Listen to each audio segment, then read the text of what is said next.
is a presentation of Fox Sports. We are Fox Sports. We are Florida.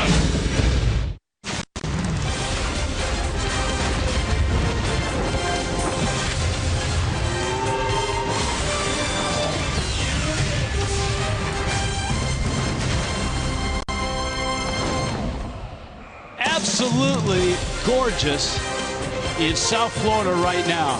And in Miami, the weather is so nice. The roof is wide open. Diamondbacks and Marlins finish off a 3-game series. The Fish are hot. They've won 9 of 10, and they go for a 3-game sweep tonight. Hi, everybody. Welcome inside. Nice to have the roof open. Preston Wilson is with me. Let's talk about sweeping a team. You don't get many opportunities in Major League Baseball to do this. Marlins have a nice one tonight. Well, sweeping a team is hard to do. The talent in the major leagues is very balanced. So when you get that 3rd game in a row, it means a lot.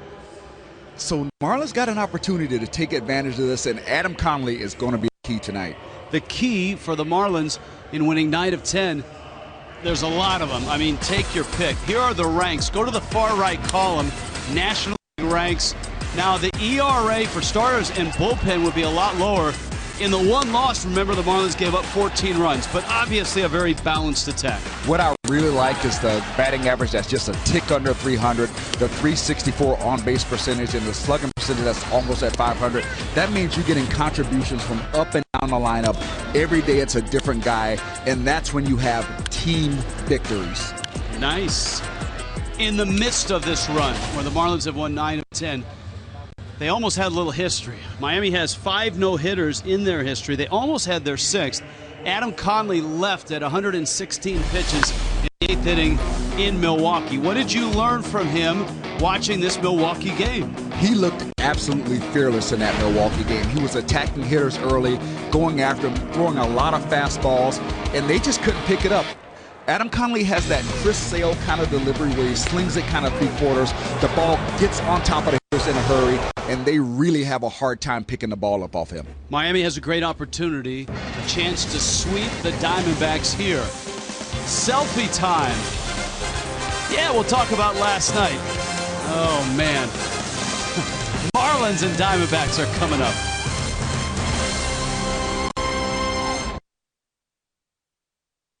Diamondbacks and Fish. Let's head out to center field. Craig Minervini and Jeff Conine.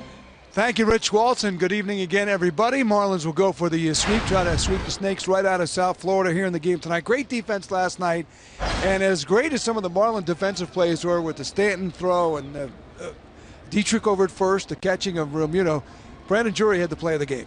He had the play of the game, and probably one of the most dangerous plays you're going to make as an outfielder. You got that low wall, just about mid-thigh height there. He comes over it, just misses, face planting into that screen mesh. Look at the fan. Are you kidding me?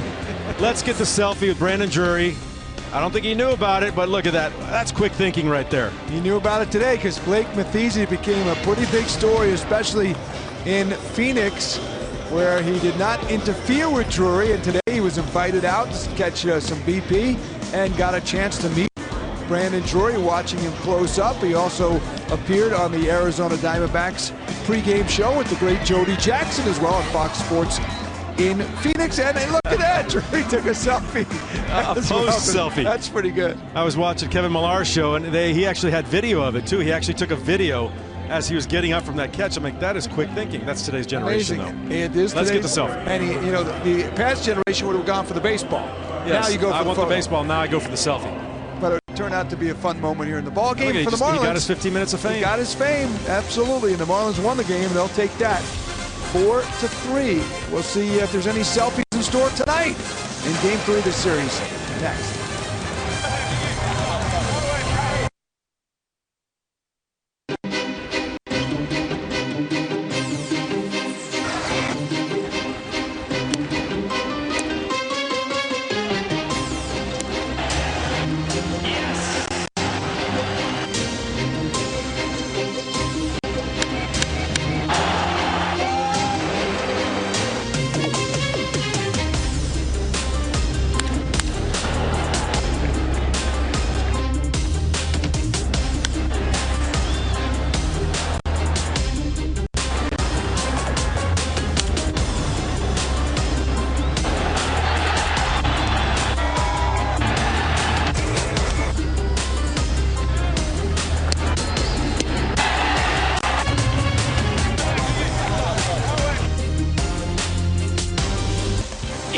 video nutshell, that was last night as the Fish beat the Diamondbacks, winning the first 2 games of a 3-gamer. Adam Conley, the 25-year-old, is on the mound, and he takes aim at Arizona. The Diamondbacks lineup is brought to you by UHealth Sports Medicine.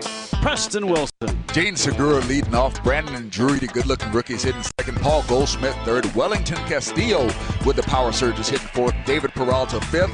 Yasmani Tomas sixth. Chris Owen seventh. Nick Ahmed is eighth, and Robbie Ray is doing the pitching. And here comes Conley on his way out to the mound. And of course, the last time he was throwing, he had a no-hitter, 2 outs into the 8th inning, and at 116 pitches, he was lifted from the game. Conley tonight looks for win number 2 and tries to keep the good times rolling for Miami. The Fish have won 9 of 10, a chance to get 3 over the 500 mark. Miami's defense tonight's brought to you by Southwest Airlines. Christian Yelich, Marcelo Zuna, Giancarlo Stanton in the outfield. Martin Prado, Chris Johnson on the corners.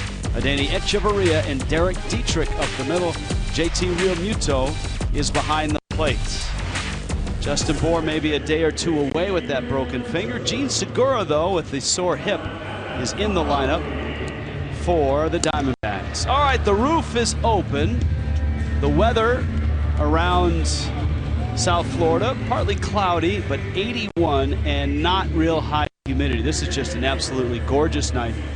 And Preston, I think importantly, the wind is coming from the west, so it's not shooting from the ocean through the rolling windows or over the roof and into the ballpark. So it's a very calm and still environment for the ball game. It's going to be interesting to see how the ball carries tonight, that we don't have that ocean breeze coming from the east.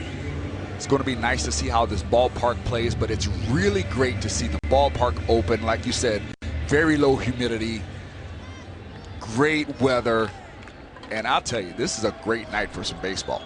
Pair of lefties on the mound, Adam Conley, Robbie Ray. This is Conley and Jean Segura. And a fastball zips outside. It's 1-0. Segura getting the start at second base. Former shortstop with the Milwaukee Brewers. And you see the numbers for Segura. A very good start for him. Fastball up and in.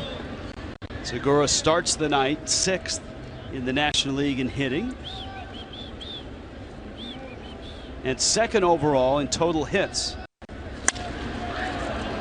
Lifts that one to right. Stanton wanders back. And Giancarlo, shy of the track, makes the catch.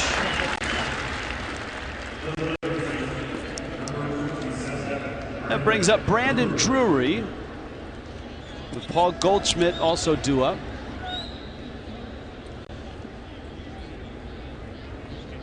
Drury, a youngster that we've talked about in the last couple of nights. Diamondbacks very high on him, and they should be. And he takes in. Drury's had a good start swinging the bat. Just 23 out of Grants Pass, Oregon. Former Brave farmhand. Cracks that one to left. Yelich in and there, and he makes the catch. Preston Wilson, one of the nice things about Adam Conley, not only the fact that he throws strikes, he's tough to pick up, he works quickly. I like the fact that he's just getting the ball and throwing it. He's not overthinking it. He's trusting his catcher. What he puts down, he's throwing. The game is moving along quickly already. Here's Goldschmidt now, and he swings and misses at a fastball. Paul Goldschmidt, a couple hits in the series and a walk. Was 0 for 4 last night. But he has yet to really heat up. All that being said, with Goldschmidt, he has hit 6 homers. And the Diamondbacks have hit a lot of homers as a team. 40 home runs. That's tied for the Major League lead. There's the breaking ball from Conley. Oh, that's a good-looking pitch from Conley. I'll tell you, guys do not seem to pick the ball up off of this guy. He's got that slinky delivery, that long, lanky arm. and the ball jumps out of his hand. It's a lot of fun to see this guy work with the confidence that he's working with right now. 1-2 coming. And Goldschmidt gets a piece and fouls it off. Goldschmidt is one of those guys that's an MVP caliber guy. Came in second in MVP a couple years ago. But you just hope that when you see him come into a series hitting 230 that he doesn't get hot while he's here. Conley elevates a fastball and Goldschmidt fights it off. Adam out of Olympia, Washington, lived in a variety of spots in the state of Washington and ended up in the southeast corner in Pullman, the home of Washington State, and he was a closer his first 2 years in the program. Wanted to start, convinced the coaching staff to give it a shot, and he was terrific. Marlins took him in the second round and signed him at the end of that summer. And he's gone 2-2 to Paul Goldschmidt. Changeup and a good one, and he strikes out Goldschmidt. That's filthy. Adam Conley, a 14-pitch first inning. 1-2-3 go the Snakes.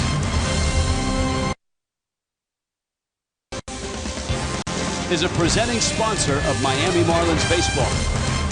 Roof wide open, gorgeous evening in Miami. And here comes Miami's lineup, brought to you by UHealth Sports Medicine. Leadoff, JT Realmuto, Martin Prado second, Christian Yelich third, Giancarlo Stanton fourth, Marcell Ozuna fifth, Chris Johnson, Derek Dietrich, Adeiny Echeverria, and Adam Conley are the bottom of the order. And the Marlins are facing a lefty as well. Robbie Ray, 6'2", 195. He's 24. And his fastball misses out. And yep, JT Realmuto's back in that leadoff spot. A look at Ray. His last time out, a real bumpy ride against the Rockies in Arizona. 5 runs in 4 innings, 4 home runs. And the odd thing, in his previous 4 starts, he had not given up a home run. And he got knocked around for 4 of them in a loss, a 9-0 loss. There's the line from that game. He's out of Brentwood, Tennessee.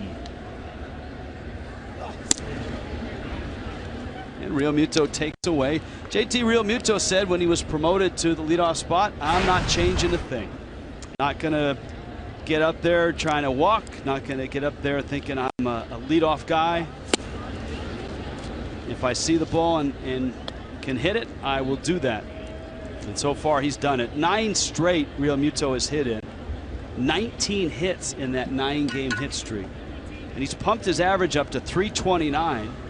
And right now he's 8th in the National League in hitting. Chops it to 3rd. Drury throws across the diamond in time. Realmuto is out number 1. Speaking Brandon Drury, was in right field last night, but Southwest Airlines diagrams he's at third base tonight with Goldschmidt across the diamond, Segura Ahmed up the middle. Outfield of Yasmani Tomas, Chris Owings, David Peralta. Wellington Castillo, the veteran, is behind home plate. There's Drury back at third base.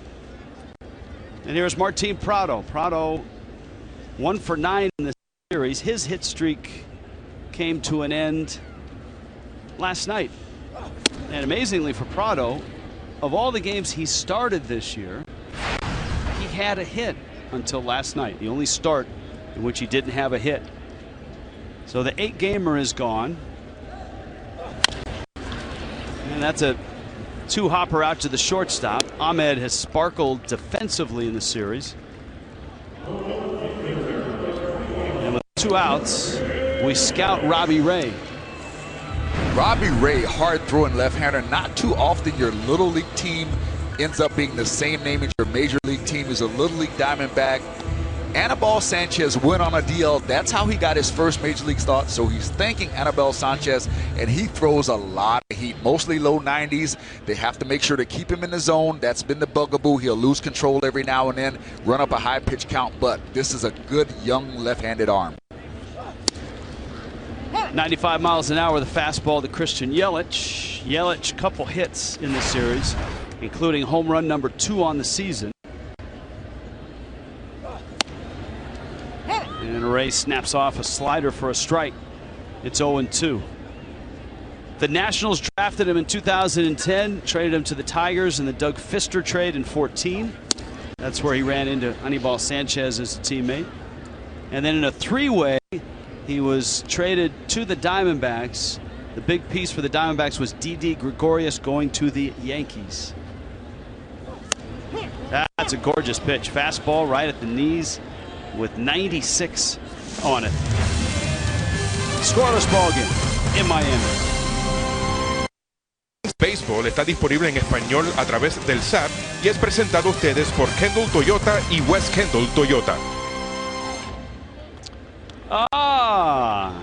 The Fleet's in. It's Fleet Week. And a good representation from the Navy here. Budweiser balcony is a good spot to hang out. And here goes Adam Conley against Wellington Castillo with David Peralta and Yasmani Tomas. In the second.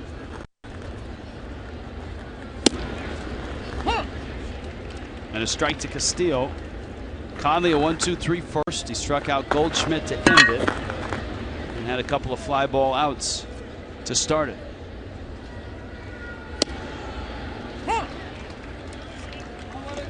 Castillo is enjoying an offensive renaissance after starting the year last year with the Cubs, spending a brief stay in Seattle. He blew up as a Diamondback.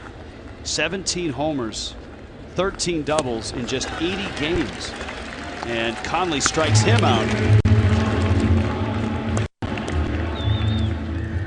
So two strikeouts and an out here in the second. Group networking. Preston and I try it all the time. You should too. Host your group's next networking event prior to a Marlins home game. Choose from a variety of eating places and catering options here at Marlins Park. Strike to David Peralta. Peralta getting the start in right, and in the 5 spot, Yasmani Tomas due up next. It's lefties here tonight, and both these teams have had success against lefties. If you like lefties with live arms, this is a game for you to watch. Both of these guys have good live fastballs. Robbie Ray hit 96 last inning. Conley has been on 94. And he is just getting the ball and throwing it, pumping strikes. If this game goes on like this is going to be a fun one to watch, people. The Diamondbacks have hit 16 homers against lefties. It's tied for the most in the National League, and that clips at 0-2. It clips David Peralta.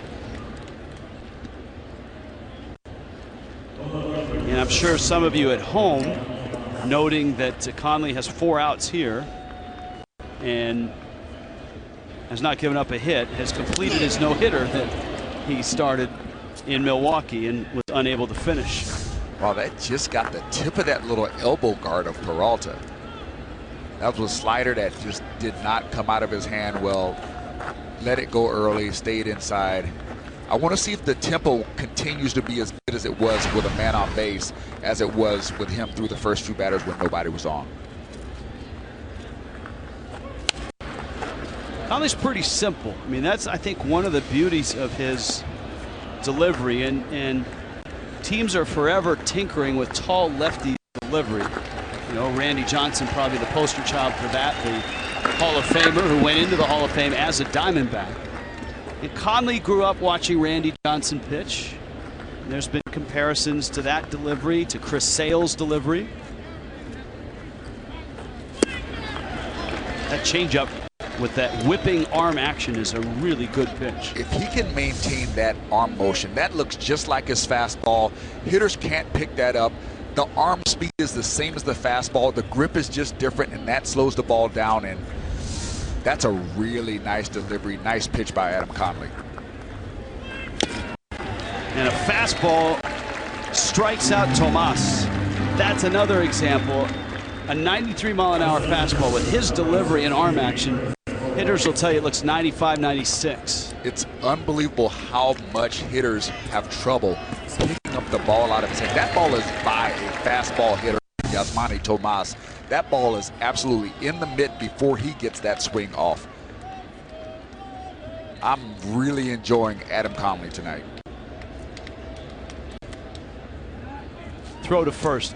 I hope you had a chance to watch his effort in Milwaukee, and if you stuck around long enough to hear his post-game interview, one of the most introspective, intelligent, thoughtful interviews I've heard in some time from any sport, let alone from a young lefty who was just taken out of a game in the 8th inning with a no-hitter going. Conley, in that interview, and he talked about all facets of the situation. He understood what was at stake. He knew what his manager was up against. He knew that when he walked a couple hitters in the 7th and the 8th inning, that there was no way he was going to see the 9th. Yet the athlete in him was saying, stay out there, get that no-hitter. Here's the 0-1 pitch. Breaking ball pulled foul. Adam Conley is a true representation of, you can't judge a guy by how he looks. He looks like one of those guys that's so laid back, can even come off as somewhat aloof. But when you listen to him, there is so much intensity, so much attention to detail that can get lost if you just look at him and go, oh, you know, he looks like this laid back guy. But no, this is a guy who is really in it, and he's in it 100%. That last shot was a great shot of Don Mattingly giving signs, JT Realmuto looking into the dugout. That is not for the pitch. That is, what does the manager of the Marlins want to do about the base run? Does he want Conley to throw over? Does he want him to step off? Does he want him to hold the ball? Realmuto is the guy that's calling the game. That one's fouled back into the seats. Yeah, and that ball was off of Owen's knuckles. That was not a very good swing. That ball was all on top of him, and he barely got a piece of it. Conley's been impressive so far.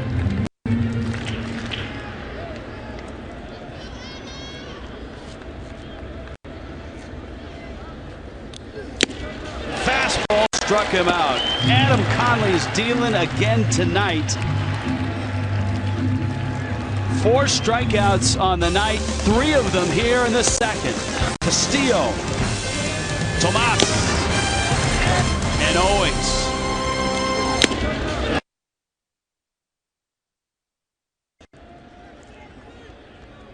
Giancarlo Stanton in the box, Robbie Ray on the mound. Bottom of the 2nd, scoreless. Stanton takes in.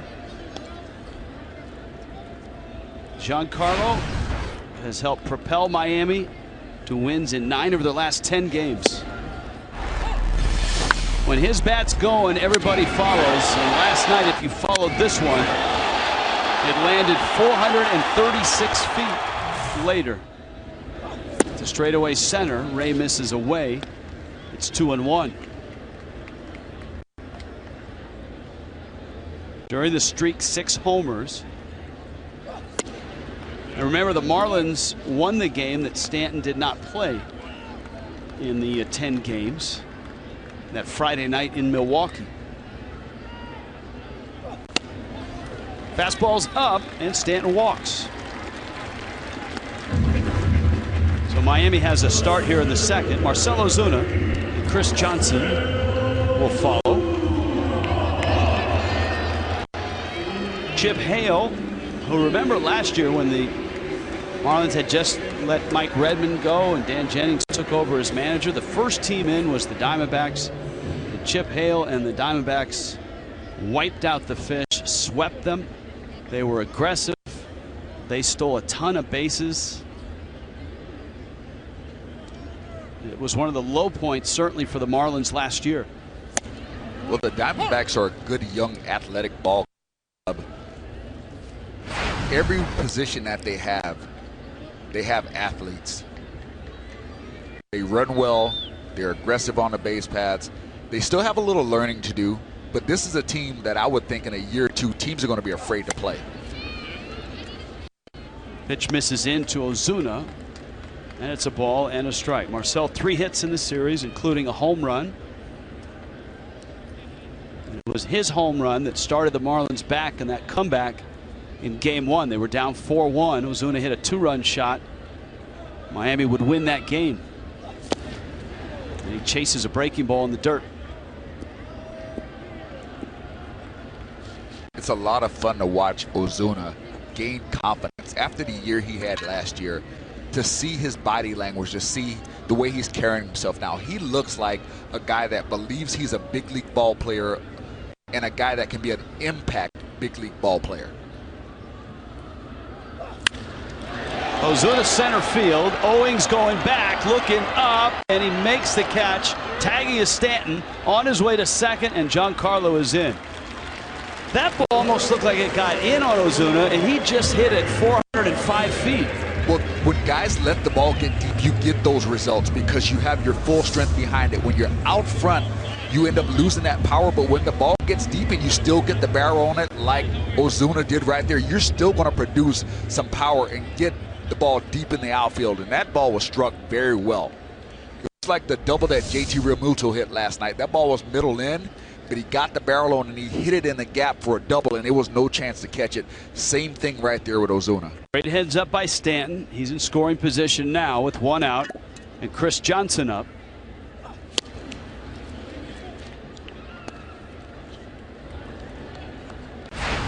Johnson trying to get rolling and getting some starts against lefties. He was 0 for 3 in the opening game.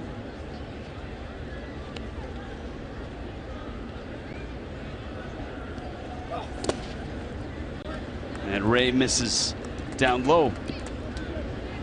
Marlins and Phillies tomorrow night. And the Marlins get a look at the latest and greatest Vince Velasquez tomorrow night. Wei-Yin Chen for the Fish, Velasquez for the Phils. Jeremy Hellickson and Aaron Nola also throwing for the Phils. Tom Kohler, Justin Nicolino for Miami.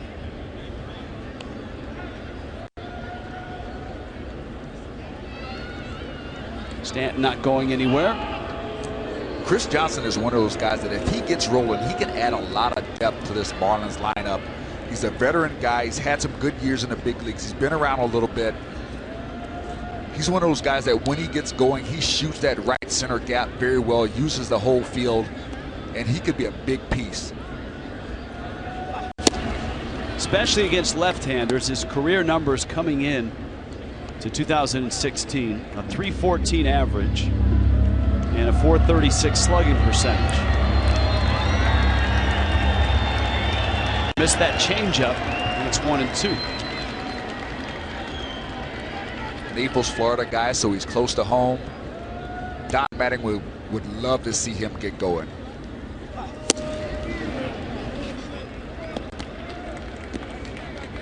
Two and two.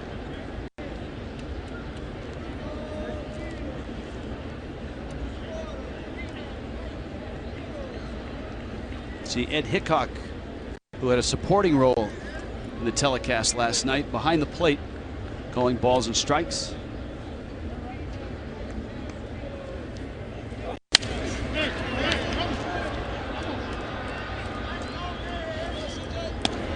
Johnson stays alive, and it's 2-2. Of course, the Fish have made up a lot of ground in the standings with the run they've made. It started in San Francisco on that Sunday. Don Mattingly going back to Los Angeles and sweeping a 4-game series against the Dodgers.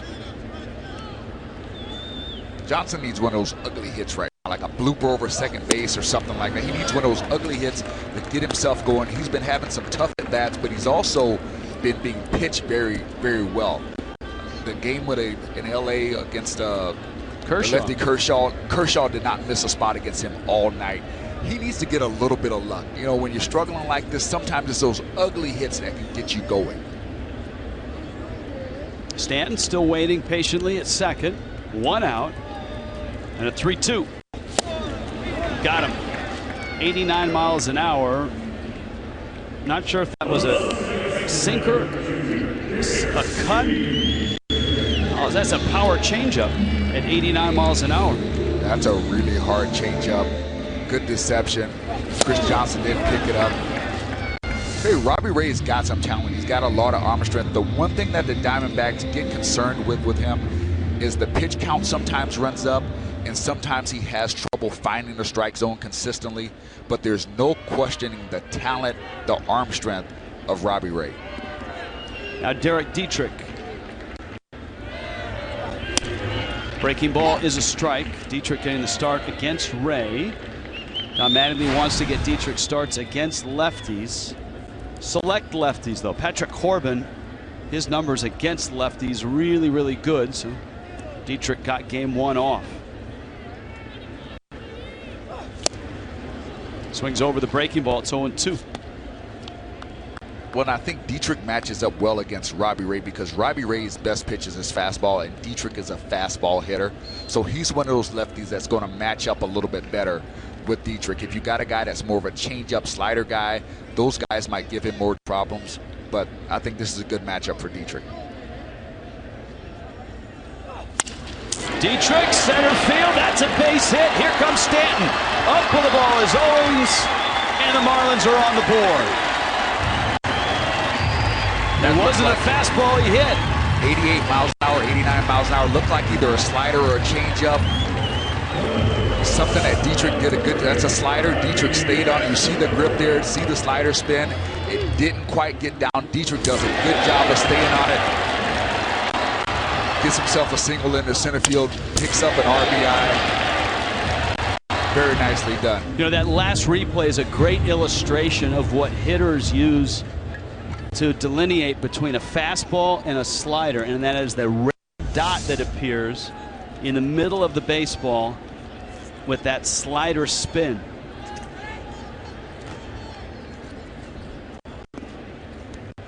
Here's Echeverria now. Now watch the middle of the baseball and see if you see the red dot appear. That rotation right there. That red dot right in the middle of the ball. Yeah, that's what we call a cement mixer. You know, when you can see the dot that well, you drive on the road and you see one of those big cement trucks, that red dial that's on the back, it looks just like that. When a hitter sees that, their eyes light up. So when you see a cement truck now, your eyes light up and you're ready to swing. Oh yeah, always. I've been pulled over a couple times, Rich. Well, you know, a couple little things in this inning. Stanton taking second on Ozuna's 405-foot fly ball to center. That was nice to see. Stanton taking a walk to open the inning is what started it all. And then Dietrich hanging in against a slider against a lefty, and a lefty that's been really good against other lefties. 148 the batting average coming in for left-handed hitters against Robbie Ray. And that's Patrick Corbin-like. Well, it's that type of baseball for the Marlins, though, that has them 9-1 over the last 10 games. They're playing great team baseball, and they're doing the little things. They're moving runners over in good situations. The base runners have been very aggressive and smart on the base, and the defense is playing well. It's been a team effort up and down the lineup, in the bullpen, starting rotation. Everybody is contributing in some way. Snap throw, and Dietrich dives back in. There are the splits, all 4 Colorado homers by right-handed bats.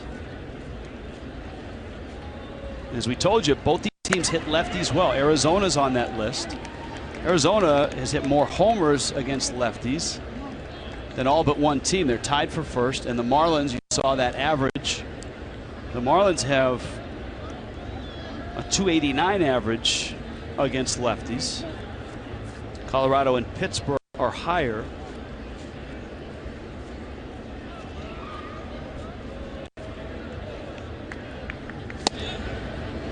Edge takes a fastball inside part, and now Dietrich will be on his way to first. Counts full with 2 outs.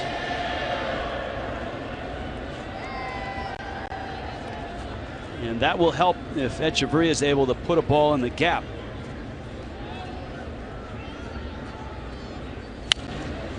He fouls it back.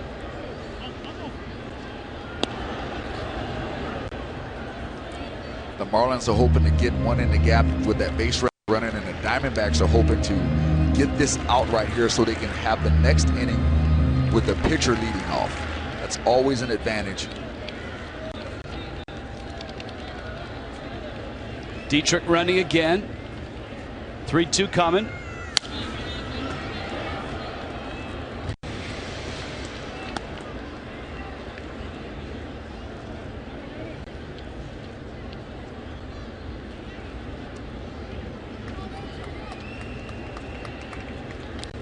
And we'll do it again.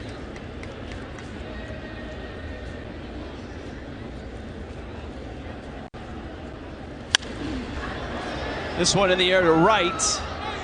Peralta makes the catch, but Miami is on the board. Derek Dietrich with a 2-out single and a 1-0 Miami lead.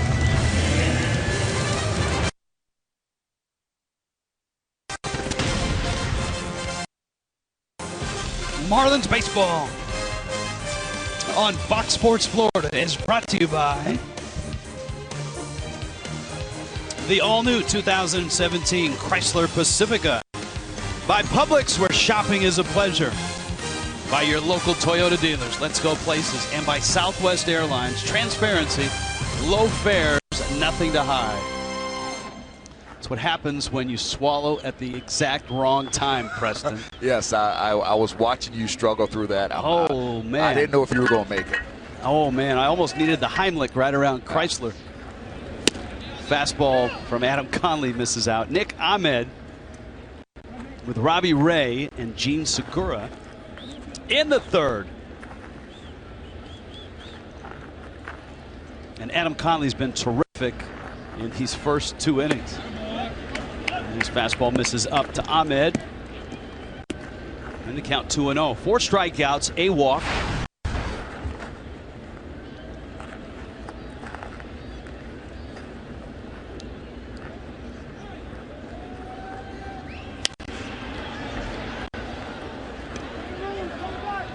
Prado to the wall, and it's out of play.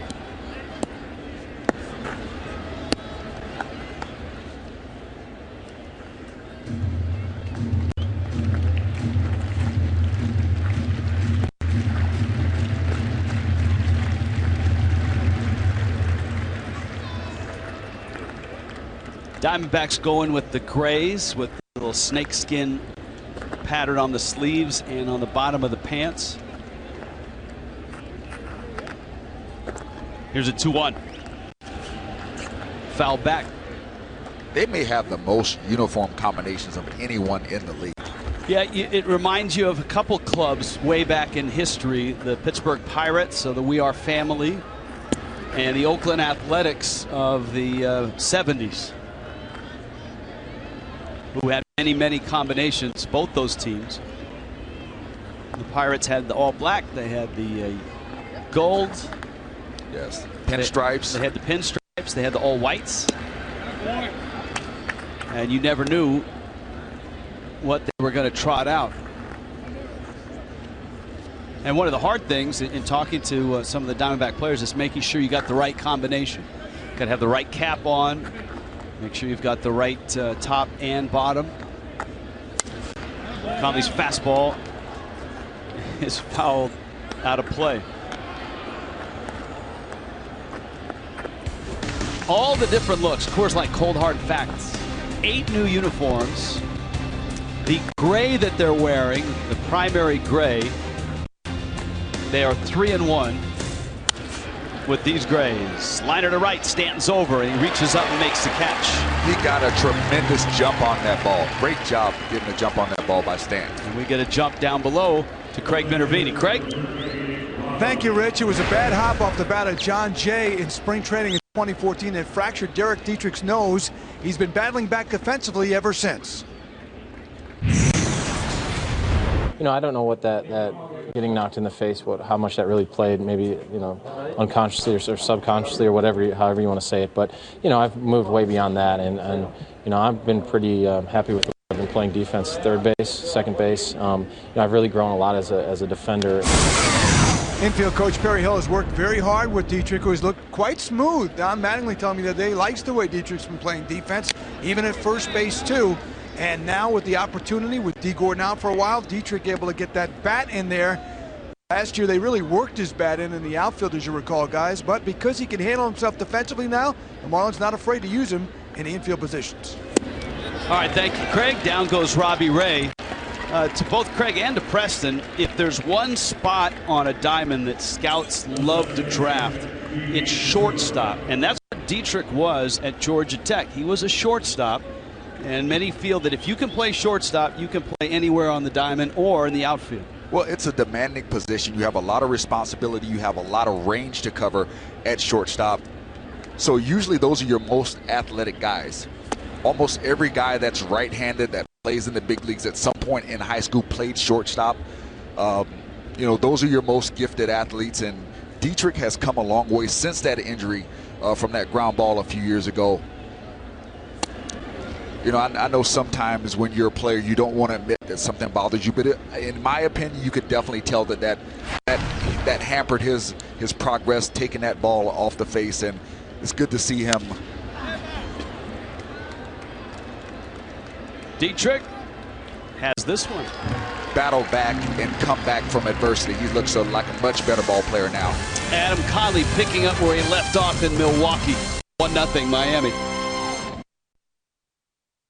This copyrighted telecast presented by the authority of the Marlins may not be reproduced or retransmitted in any form. Accounts and descriptions of this game may not be disseminated without the express written consent of the Marlins. Fleet Week here in South Florida.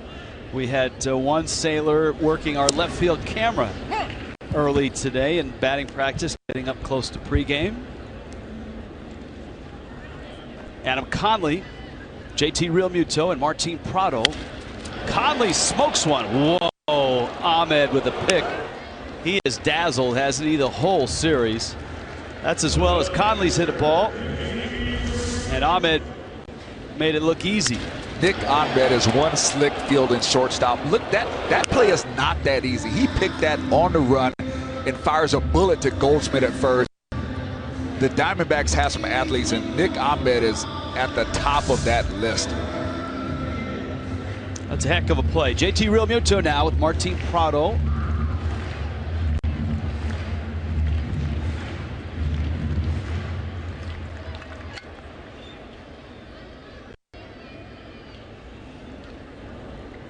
Realmuto bounced to third. Shortens to bunt. Takes a strike. Miami has just one hit, and that was Dietrich's. The two-out single on a two-strike pitch. And that drove home Giancarlo Stanton.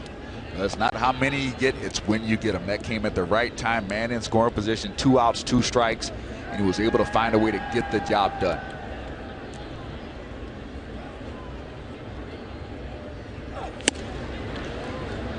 Robbie Ray with a fastball strikes out JT Realmuto. Fireworks Friday is tomorrow. Marlins Philly 7:10. Our first look at the Phils. Nurses Appreciation Night, always a popular night at the ballpark. Pick up the new Budweiser burger and beer package for just $25. Get a bullpen reserve ticket, specialty burger, and a 16-ounce beer, and enjoy free fireworks after the game. For more info, go to marlins.com today.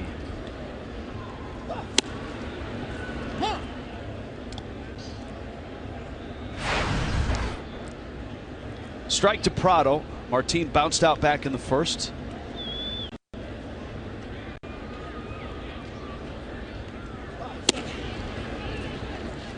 Tell you what, Robbie Ray is not a soft-tossing lefty. He is bringing it, 96 miles an hour, and it's a live 96. The ball's moving, even when it's up in the zone, it's got good action.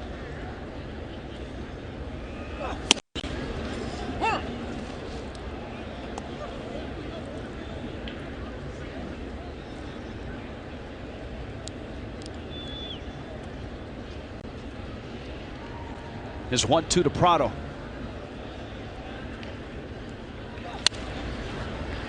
And Martin fights it off. Prado 1 for 9 in the series, but his name's still in that top 10 on the hitting charts.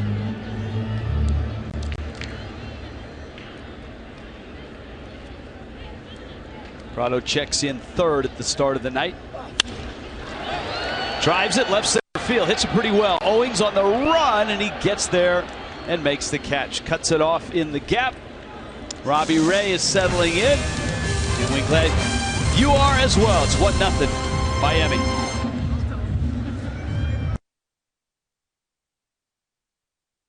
Top, it's the fourth. If you can't watch the games on television, you can now stream games live on your mobile device.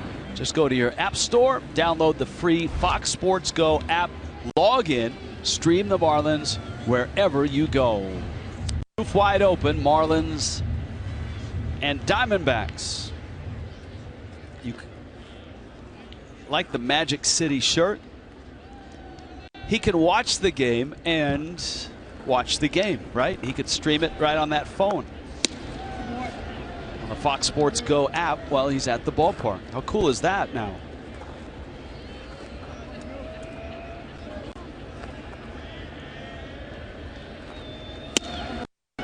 Adam Conley going back to work. Conley looks just like he did in Milwaukee. He's got Brandon Drury, Paul Goldschmidt, and Wellington Castillo here in the fourth. A letter high strike. It's 2-1. So far tonight, 5 strikeouts and a walk. His pitch count approaching 50.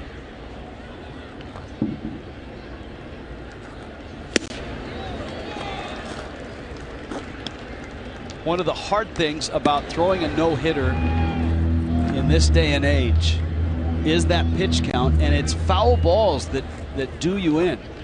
Conley was talking about all the foul balls that the Brewers had, pitches they fought off that just extended bats and raised pitch counts. Teams that find a way to make contact, to fight off pitches, to get just a little bit, that runs up your pitch count, and pitchers don't like that. They rather get the quick out or be able to strike you out, but when a batter is able to extend the bat by fouling off pitches, that runs that pitch count up, and they don't like it. You almost, I mean, the comment, and Juan Nieves, as we talked about in Milwaukee, the only Brewer to ever throw a no-hitter. You almost need a lot of swings and misses or some early contact in counts that lead to outs.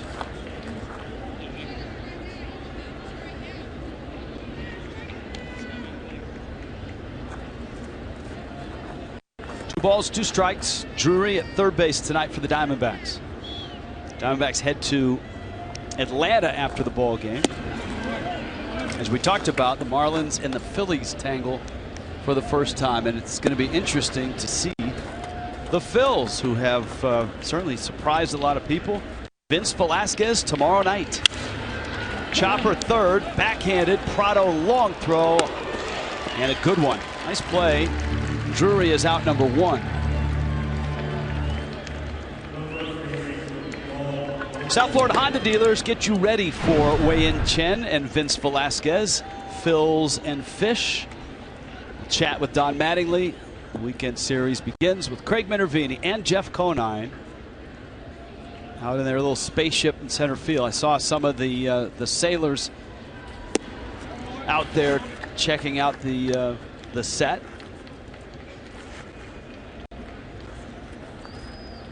It's not hard to spot those guys with the white uniforms. Those men and women here around the ballpark. They stand out a little bit. As they should. Yes, they should. Conley, it's interesting watching the sequences here. He's fallen behind a lot of hitters. Gone 2-0 and then come back and been able to get out. He was 2-0 to Drury. Change up, it's 2-2. But even when he's missed, it hasn't been misses that are just so far away that the hitter doesn't have to honor it. His misses have been close, so he's been around the plate. Even though he's fallen behind some, he's been around the plate and he's been able to get himself back into the count after just a couple pitches. That one just dips low.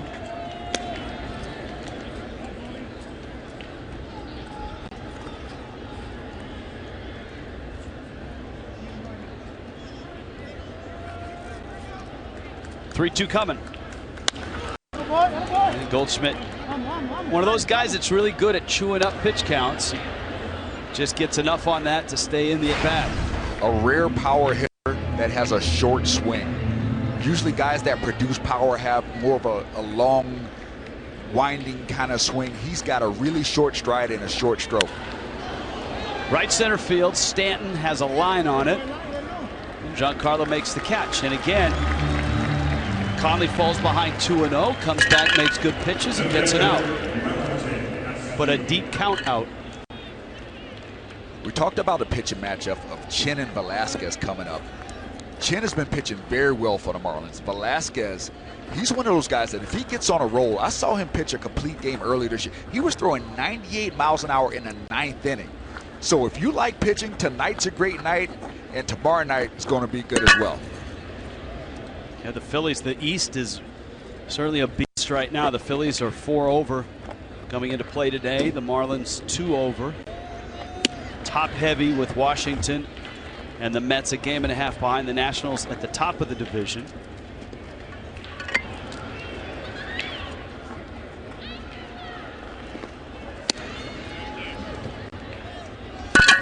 The National League East is playing some very good baseball right now.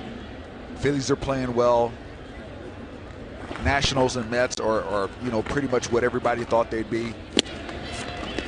So they're Dennis Green's favorite teams. Yes. And the Marlins are making a push right now, like we mentioned earlier in the show, 9-1 in the last 10 games.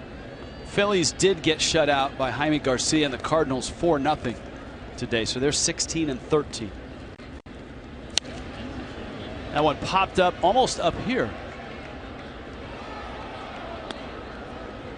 We don't often get baseballs up in this neck of the woods, but right down below us is where that one landed.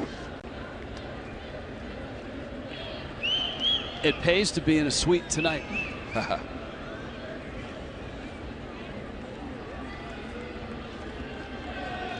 That will be water cooler talk tomorrow morning around the office.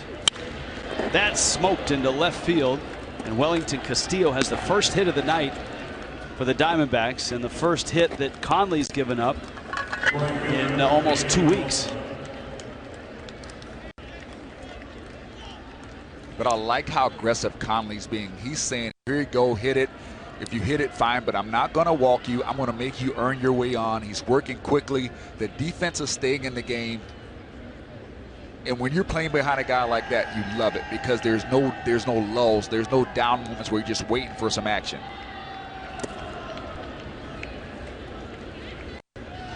Breaking ball misses down low. And so Conley, 7 2/3. If you add up the 2/3 from his previous start and then 3 2/3 tonight, that's the second longest streak in team history. Armando Benitez, 2004. He had 14. And of course, that was done in little bits and pieces.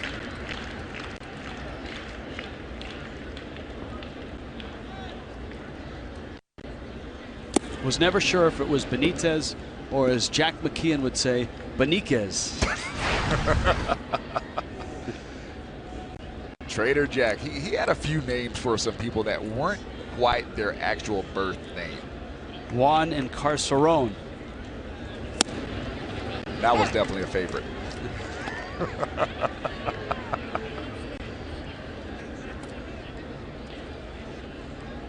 David Peralta with a 3-1 count.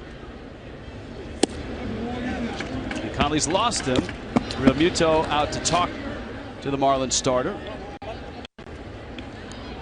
So a single and a walk.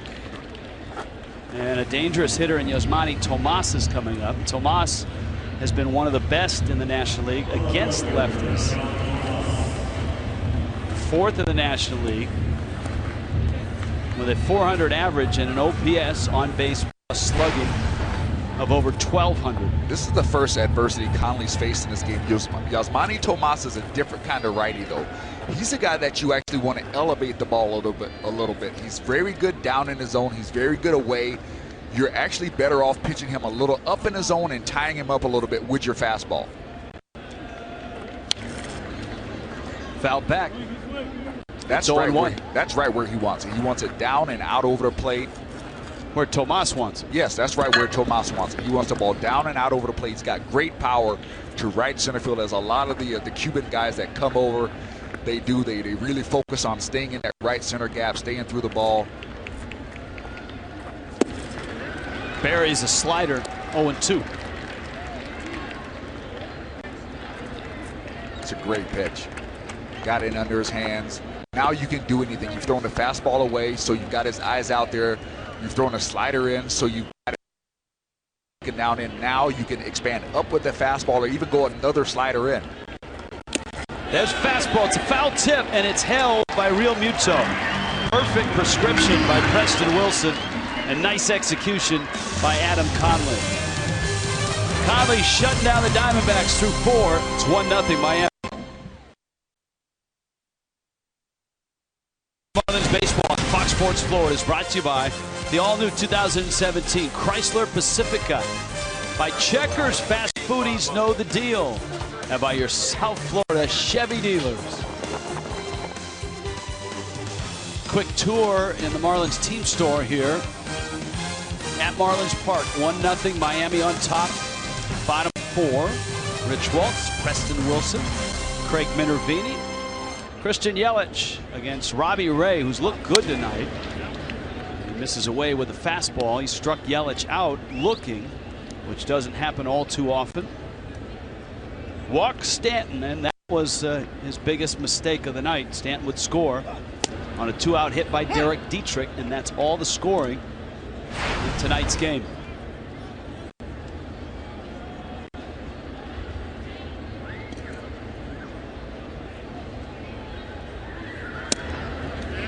That breaking ball just missed. You saw Ray cock his head sideways, and with good reason. That's a strike that's right on the inside part of the plate. 2-1.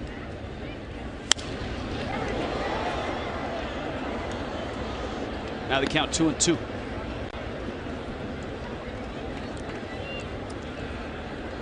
Yelich up to 8 doubles.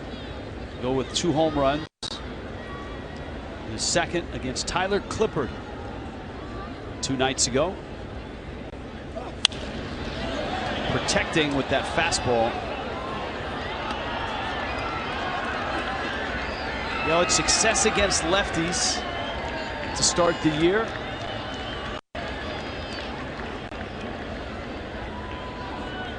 On a night where Robbie Ray looks dialed in.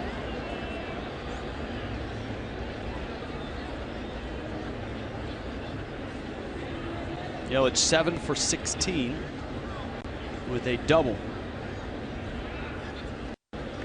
With an on-base percentage of .571, and that one fouled off of Wellington Castillo. There are your splits. It's early, but an illustration of Yelich's April, as we're a few days into May. 2-2 coming from Ray.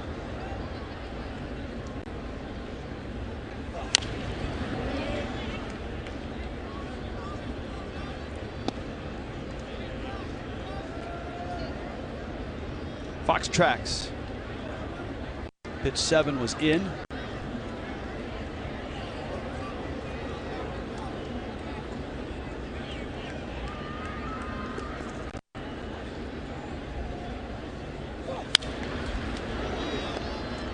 Yelich doing a good job of fighting off fastballs and moving the pitch count up of Ray, who's into his mid-50s now. Stanton watching.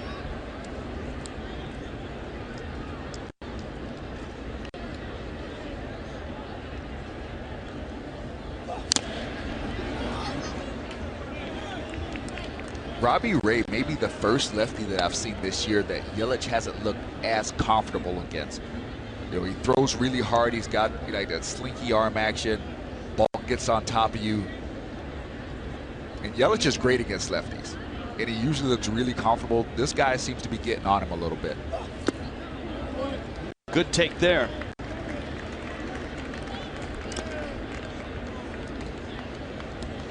So this will be pitch number 11.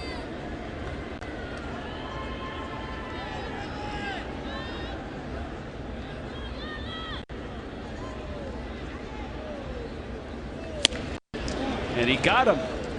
This time swinging.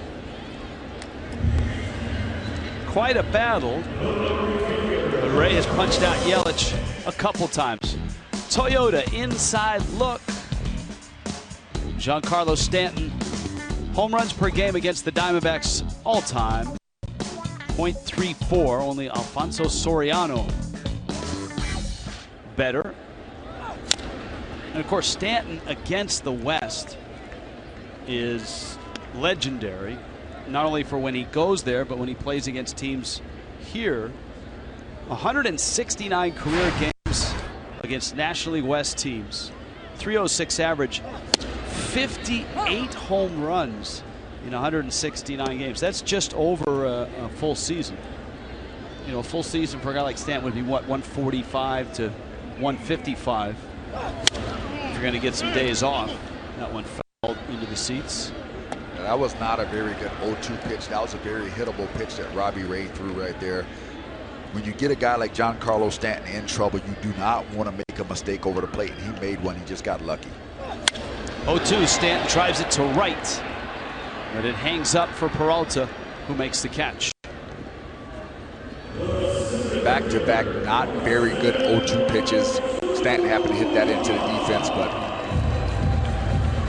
you can't make a living for long making mistakes like that 0-2.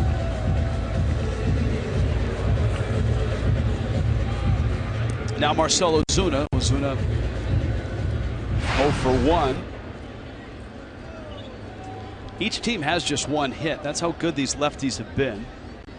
And Miami's run is a shot in the left. There's a hit for Ozuna.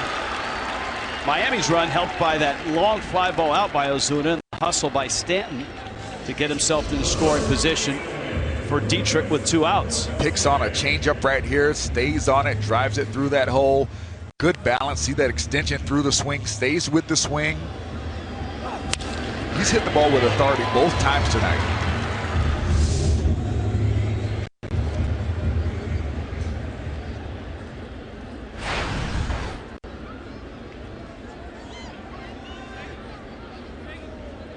Chris Johnson down swinging in the second.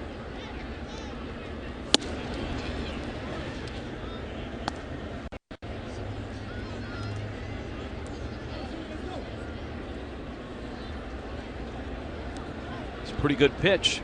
Yeah, I wasn't quite sure that one missed, and it shows that it didn't.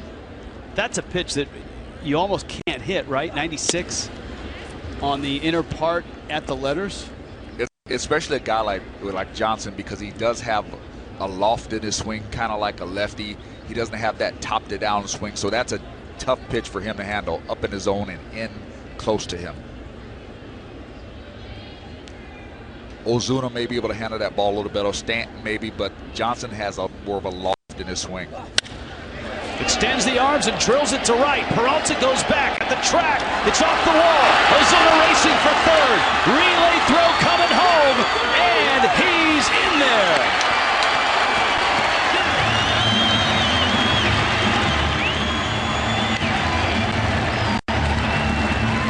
Just what Chris Johnson needed. Just what the Marlins needed. He got himself a big knock. Drove in a big run. 2 out. RBIs are big in baseball. When you got the other team almost out of the inning, you were able to drive in a run. That does a lot of damage, and Chris Johnson really needed that. Great aggressive base running by Marcell Ozuna, taking off, scoring all the way from first. Lenny Harris, the third base coach, was only about 20 feet away from home plate as Ozuna slid across. He was way down that line and made sure Ozuna knew he wanted him to score. So a 2-out rally, a hit by Ozuna, the double by Johnson. Here's Dietrich, who knocked home the first run back in the second. I don't know why people want to call Chris Johnson Kelly Johnson. I don't know why that's stuck, but I'm going to work on that. I'm going to get better on it. I'm going to get that Chris Johnson out, and it's going to be consistent. But that's a great job by him, staying on that ball, driving that ball the other way. 2 out. Both runs tonight, by the way, have been scored with 2 outs by the Marlins. Well, I would bet Chris would play along, and if the result is going to be a 2-out RBI double, you can call him, you know, Bill Johnson or Tom Johnson or whatever you want. Well, you know, I said he needed one of those ugly hits. And sometimes it's like that when you're struggling and you just can't get anything going. You need something to go your way.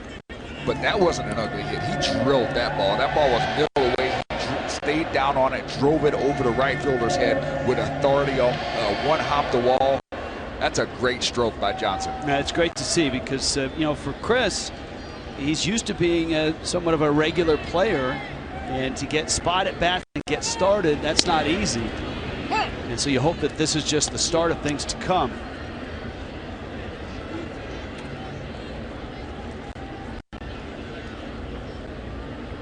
Count 2-1 to Dietrich, who hit a slider into center for his RBI single. And Ray buries a breaking ball there. Well, that's what it takes. I mean, Don Mattingly wasn't kidding in Los Angeles the night D. Gordon was suspended. He told his team and he told the media this. He felt that the Marlins would be fine as long as everybody contributes, and that's what it's been in this 10-game run in which the Marlins have won 9. If you throw up a Miami lineup from last night or tonight, you can pick out a guy, any guy, and say, oh yeah, in those 10 games he did this. Realmuto, Prado red hot, Yelich big hits, Stanton home runs, Ozuna home runs and hits. Dietrich has played a role. Echeverria had the 4-hit night in Milwaukee. Good at bat here from Dietrich. And that's what team baseball is. Team baseball is everybody contributes at some point. You don't have to rely on one person to get the job done. At some point, everybody pitches in and gets the job done. Chris Johnson tonight, 2-out RBI. Great job. All in these last 10-11 games, you've been seeing that up and down the Marlins lineup. At some point, you got 2 hits the other night from Miguel Rojas. That one, diving stop. Drury on his feet. Safe is Dietrich, but a run-saving play by Brandon Drury. Well, they weren't kidding, the Fielding Bible folks, when they said last year that this infield was the best in baseball and the defense overall the best in baseball. That's not an easy play when a left-handed hitter hits that ball to your throwing side as a third baseman. It's tough to react to it because you don't expect it, but he got to it, laid out for it, got up and threw an absolute dot to first. The only problem is Dietrich runs very well and beat that out, but that's a great baseball play by Brandon Drury. I have been really impressed at the athleticism and overall talent of this young man that's playing third base for the Diamondbacks tonight. So Johnson's at third, Dietrich's out at second, and if the Marlins get into the Diamondback bullpen in, say, the 6th inning, they'll look at this inning as the reason why, because he had 2 quick outs. He struck out Yelich, Stanton lined out, and Ray had nobody on and 2 outs. And now his pitch count in this inning alone is 26. Well, look at that. Here's Echeverria with Conley on deck. Slow breaking ball for a strike. That's a strike.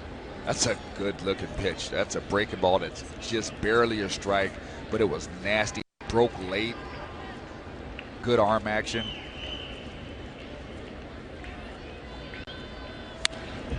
That one fouled back, and it reminded me that call. This is a really good umpiring crew. I mean, the 3 nights that we've seen behind the plate have been very good. Dana DeMuth, Greg Gibson last night, and Hickok tonight.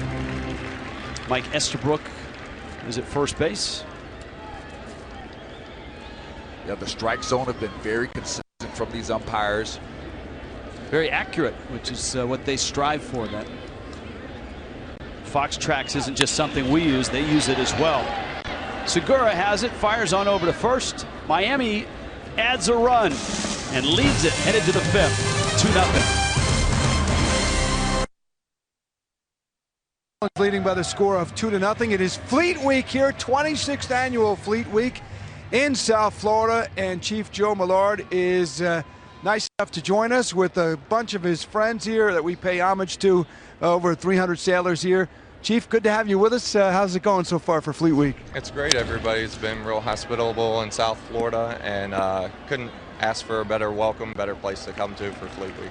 6 ships are here, including the USS California, which you had a chance to have a guest by the name of Mr. Marlin, Jeff Conine. Being a Yankee fan, I was wondering if that was difficult for you to welcome Jeff to your submarine. Oh no, it was a real pleasure to have Mr. Conine down, and he really enjoyed the experience and got to go out and submerge with this ship and kind of see the things that we do on a day-to-day basis, so the crew really enjoys that. What's the neatest thing about that people learn about the submarine that wows them? Probably the neatest thing is the meals that we get and everything like that, and probably that's on like the personal comfort side, but the torpedo tubes and how they shoot and everything. So a lot of people think they're shot out a different way than they actually are. Not the bed space, and you're 6'4". I know Conine's still complaining about it. Yeah, so you know, us taller guys, 6'4", we have a little rough time with height challenges with the overhead, but the bed space isn't that bad. You know, you kind of get used to it. Amazing thing here, guys, is you see all these great sailors here. Great job, everybody. Say hello. Is that somehow at a ballpark with hot dogs and mustard and pizza, nobody's got a stain on their shirt somehow. How do you do that? Oh, you just eat very carefully, you know. You hang over a little bit, you know, keep the food on the table, don't lift it across your lap or something. So. Who's the messiest sailor? Is there somebody here who's a messy sailor? No, there's no messy sailor. Can't be a messy sailor. All right, thanks a lot, guys. Again, great job. We all appreciate it from Fox Sports Florida. Fleet Week. Thank you, Chief. Thank you. All right. Back, you can't be a messy sailor, Rich. Back to you. I thought I saw something on your tie, though, Craig. A sailor. Good point. Very good point. Meanwhile, Adam Conley has been sailing through this ballgame. He did not give up a hit until the 4th inning. A solid, no doubt single by Wellington Castillo. And he's got an 8-pitch 5th inning. Bring on the Sailors. Major League Baseball and FS1 is back to monster games. Some of baseball's biggest stars, Rangers and Tigers, a game you can only see on FS1. And then the Nationals and the Cubs from Wrigley. What a showdown. 2 teams off to great starts. It all starts 12:30 Eastern on FS1, or you can watch it live as well on Fox Sports Go. In Miami tonight, the Marlins trying to sweep the Diamondbacks, trying to stay on this nice run. And so far, Adam Conley has given up just 1 hit. And it's Conley who leads off against Robbie Ray in the bottom of the 5th. JT Realmuto, Martin Prado right behind.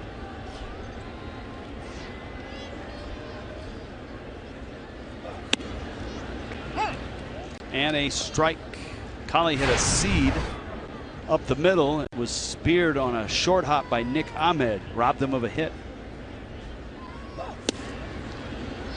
That almost looked like a cross-up. Wellington Castillo.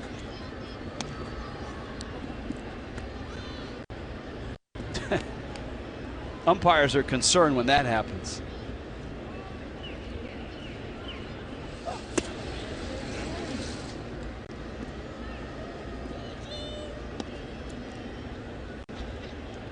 Two and 1.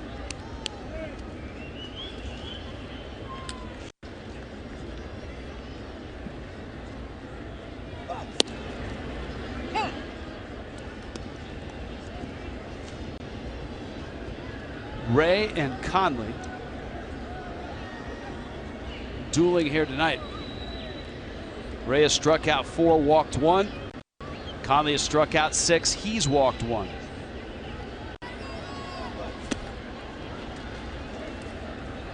And a swing and a miss. 3-gamer starts tomorrow night, and on Saturday, All-Star Saturdays, Jeff Conine bobblehead, Mr. Marlin And you can get your Jeff Conine bobblehead if you're one of the first 10,000 fans. All-you-can-eat seats are going on as well. Marlins, Phillies.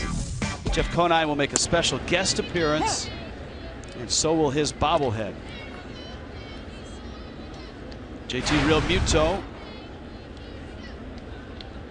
with one out here in the bottom of the 5th. And Real Muto, Drury gets a piece. He is, he called him out. I don't know that he got him. There was a tag there. Real Muto trots back to first. And he must have gotten him. Real Muto's not arguing. Marlins are going to look at it. And the Marlins are going to challenge. Yeah, I mean, Real Muto's coming back. Like, usually if you're the base runner, you know if you got tagged or not. He's coming back like he definitely knows he got tagged, but I don't see any contact there whatsoever, so I'm not sure why Real Muto was so quick to go back to the dugout. This may be a better look. Catch. There's daylight there. Yeah, the problem is there a clear look of him missing?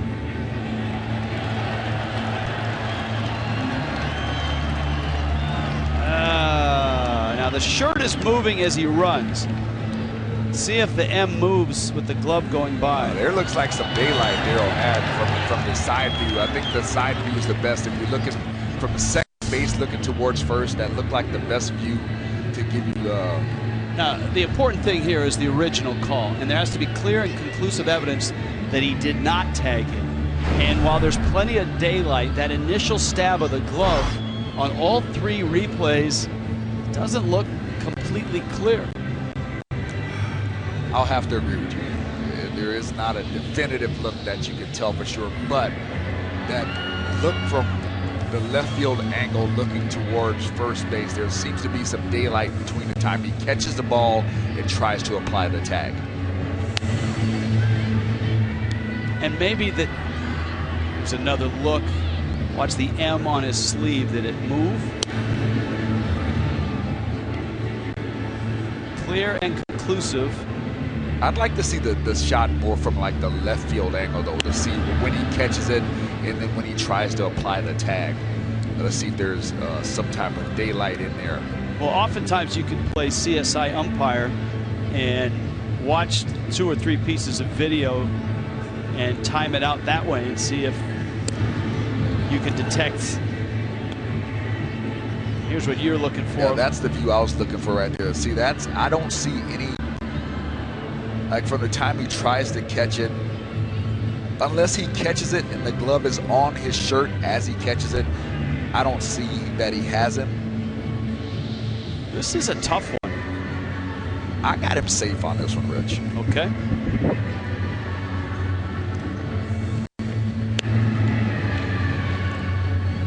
Oh, yeah, I got him safe on that one for sure.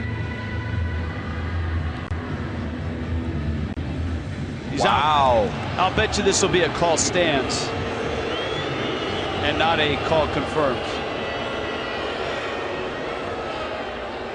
Huh. Yeah, I had him safe. I'm right there with you, Mattingly. I got the same miffed look on my face as you do. Yep. Call stands is the word out of New York, which indicates there was not enough to overturn. That's why the original call means so much. Martin Prado takes outside. Now, back to where we were. Do you have a Jeff Conine bobblehead?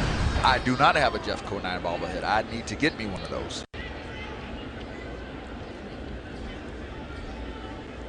Well, I got a surprise for you. Preston, I'm going to present you with a Jeff Conine bobblehead. Oh, wow. I like this. Check that out. That's good looking right there. Now it's got the high tops going, too. He does. How about that? That one fouled back. I mean, those look like the shoes Niner wore, too, back in the day. Yeah? Yeah. It's a good looking pair of shoes there. There. He's missing a logo on his hat, though, right? Yeah, but you know what? When you're Jeff Conine, it doesn't matter. Oh, there you go. Look at the shoes. Those are pretty accurate. Yeah. It's got to be the shoes, Mars. How That was around that time too, wasn't it? Wow, yes. Morris Blackman, Spike Lee, and Eric Jordan, Michael Jordan. It's got to be the shoes. Eric Jordan, Eric Jordan, Eric Jordan. He's got the clean-cut look, just like he had on the submarine.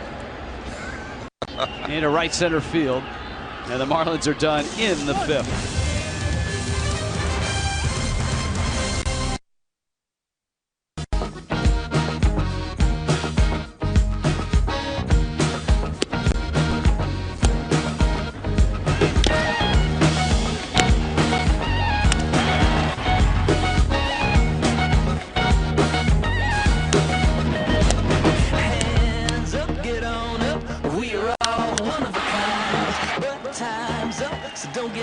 That's right, the fleet's in, and the Marlins are up. 2 runs against Robbie Ray. Adam Conley has not given up a run in the 6th inning.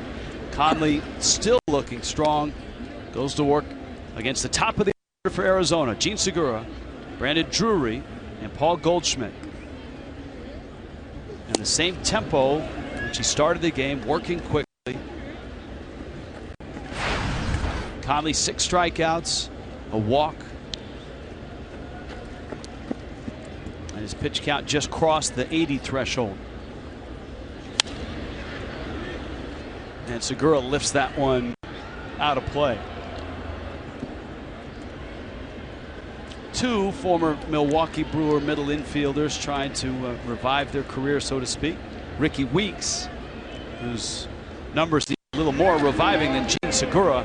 Segura's off to a great start. Yelich cuts it off, spins, turns, and holds Segura to a single. It's good work by Yelich in left. A great job of cutting that ball off, keeping that to a single. That ball was directly in the gap. Got to it quickly, made the runner shut down.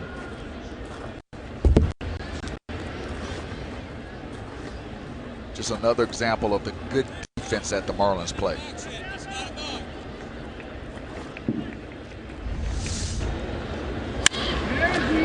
This ball is right in the middle of the 2 outfielders. He gets to it quickly, gets rid of it quickly. Segura has to hold it first. Throw to first.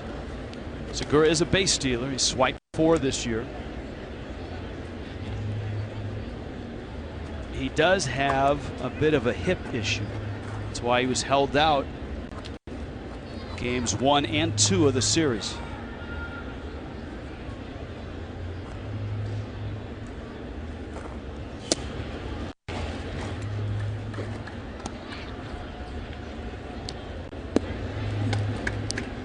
Troy Tulowitzki is Brandon Drury's hero. He's actually been able to work out with him in the offseason.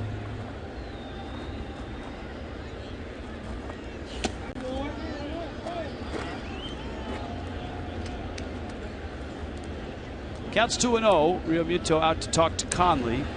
Marlins bullpen starting to stir. 85 pitches in.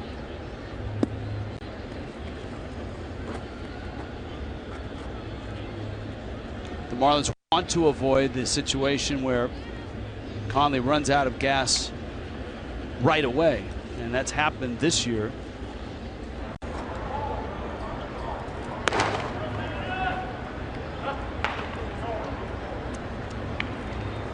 See Morris and Breslow. That happened against the Nationals.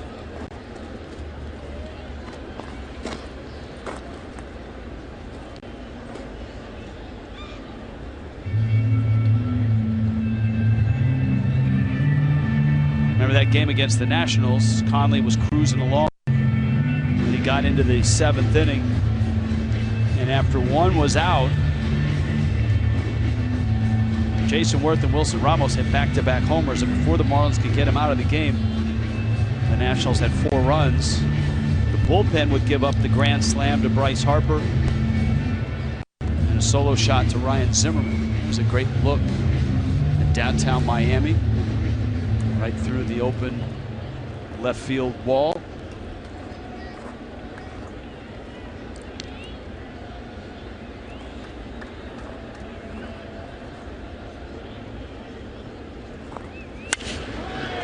That's hit a long ways, but foul into the upper reaches. How long till someone gets up there to get the ball? I mean, it's got to be an enterprising fan, preferably a youngster who can run a little bit, to get up the stairs and get up there and find that thing. That's way up there.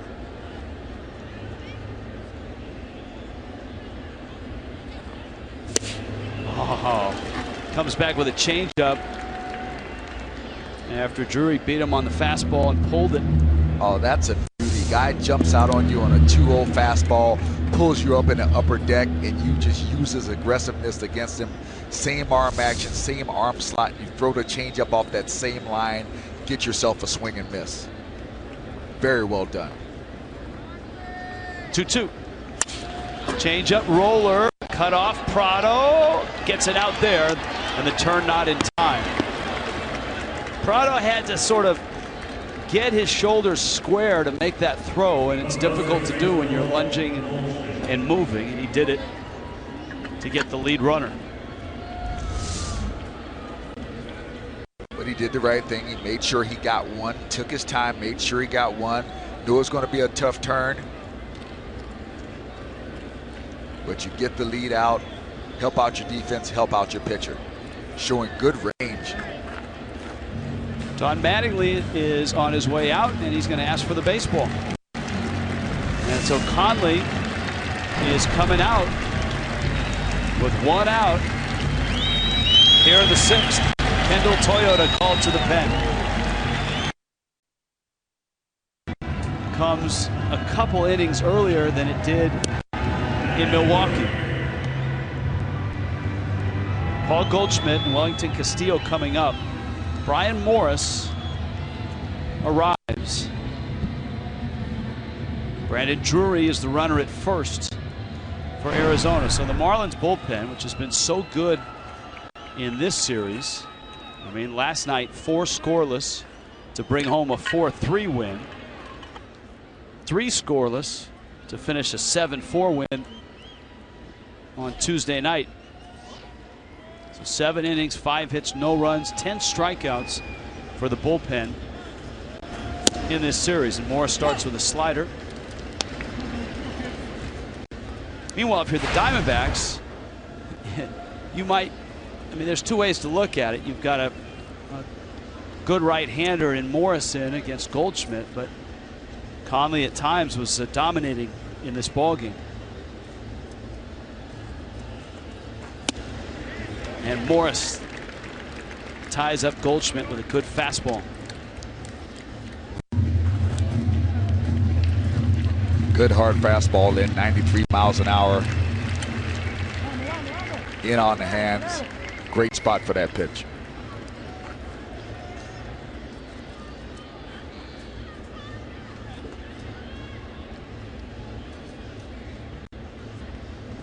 Oh, 2. Morris gets that great heavy sink, 94. Tough to lift that. But Goldschmidt and Castillo can't do it. Goldschmidt 6 homers, Castillo 7 already.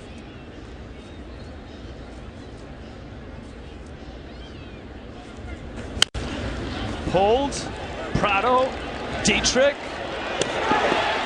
Got him! 5-4-3 on the double play. Just what Don Mattingly and Adam Conley needed. Brian Morris gets the double play and gets out. Conley decided to challenge the play at first base on the double play. Paul Goldschmidt running. Goldschmidt runs pretty well, especially for a slugger. Back of glove, foot. Foot is down. That's really close. And again, the original call is out. Back of glove. You see the glove move. Bang. Wow, that's about as close as it gets right there. Wow, that is close. Man. Is there enough to overturn? We'll see. That's That's tough. Now, of course, in New York, they've got the angles and the views from our telecast, from the Diamondbacks telecast, and there are some cameras in the ballpark that are solely feeding New York as well.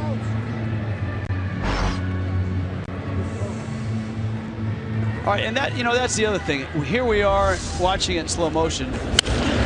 You get one shot full time. Mike Estabrook is the first base umpire.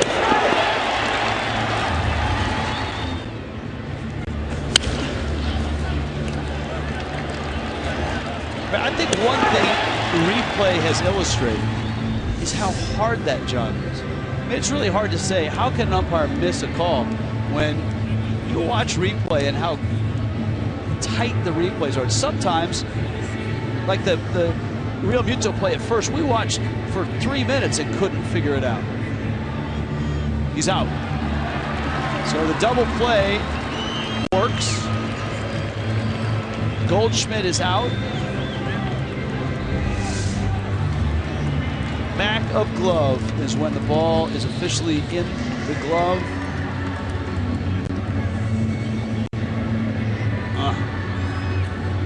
That may be one of those call stands.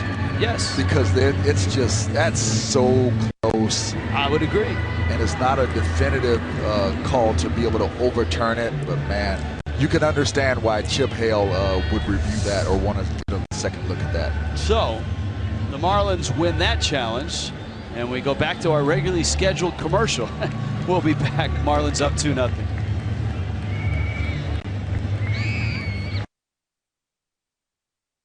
Presenting sponsor of Miami Marlins baseball. Welcome back again. Marlins a 2-0 lead, bottom 6. The Fish trying to sweep Arizona. The Phillies are in next. Starts tomorrow night, a 3-game series, and on Mother's Day, it's a very special edition of Sunday Fun Day. Moms are invited, the whole family invited. Marlins and Phillies are at 1:10. It's part of Breast Cancer Awareness Day at Marlins Park. And the first 15,000 fans get a tote bag courtesy of MLB Network. Moms can run the bases after the game. Go to marlins.com for more info. The pink bats and wristbands will be out in force. Here's Christian Yelich against Robbie Ray.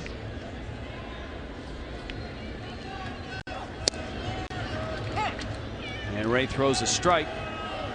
Yelich 0 for 2, and both are strikeouts.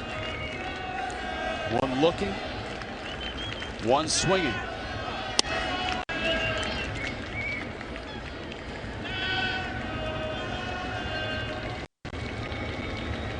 Single runs in the second and the fourth.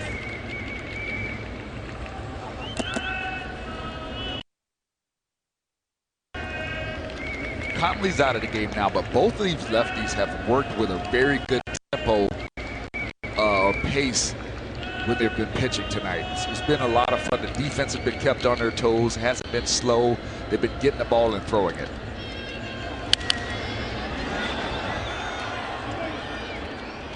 Count 2-2 to Yelich. Conley ends up going 5 1/3, giving up just 2 hits, a walk and 6 strikeouts, and no runs thanks to nice work by Brian Morris. It's not a pleasant thing for a catcher. Robbie Ray, on the other hand, 5 strikeouts, a walk, and the 2 runs on 4 hits.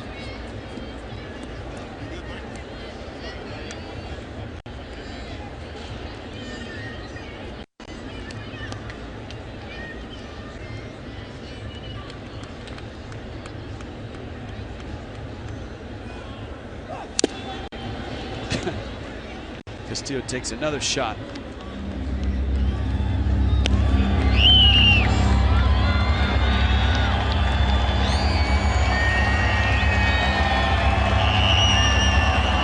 Every now and then when Robbie Ray throws a fastball, you can hear him out there grunting. Lets it go and gives you a little ah.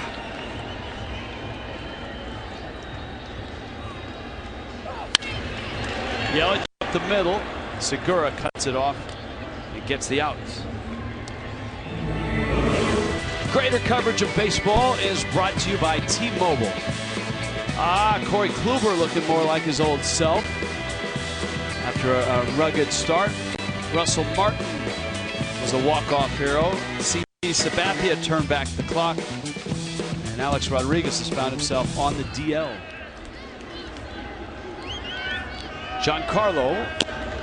Stanton takes up. Stanton walked and scored. That was in the second on a Derek Dietrich hit. And then lined to right in the fourth.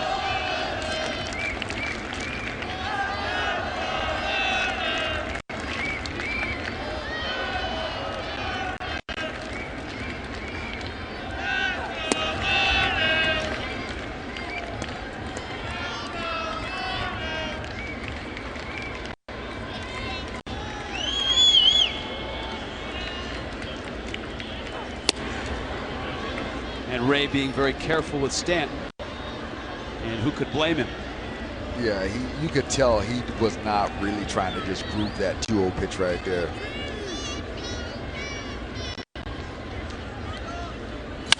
Stanton drills it into left field for a hit. A 3-0 rip and a single. He's starting to swing at more 3-0 pitches this year. At least it feels that way. Well, when you start swinging well and you're a middle lineup guy, when you get 3-0, that may be the only good pitch you're going to hit or going to get to hit, especially if your team is winning. The situation is going to dictate it, but they're not going to mess around with him in vulnerable counts. That 3-0 pitch was probably the best pitch he was going to get to hit that whole sequence. So you got to take your chances. And I like the fact that Mattingly is allowing him to swing 3-0 because he knows that in these close games, they're not going to mess around with Stanton too much, especially when he's swinging the bat like he is recently. Preston, you know, we like to do a little stat casting, especially with Giancarlo. He's like the king of stat cast. The exit speed of that single to left field, 116 miles an hour. It's unbelievable that he hits the ball that hard on the ground. You know, in essence, when you hit the ball on the ground, that means you're hitting the top half of the baseball, so you're not really hitting it squarely. And for it to still register at that type of velocity, man's got some incredible power.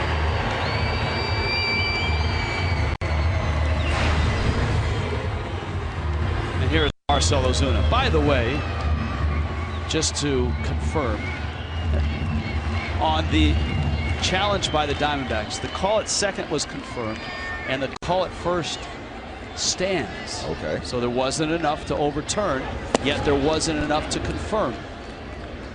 They could not definitively say, yep, he was out, and they could not definitively say, nope, he beat it.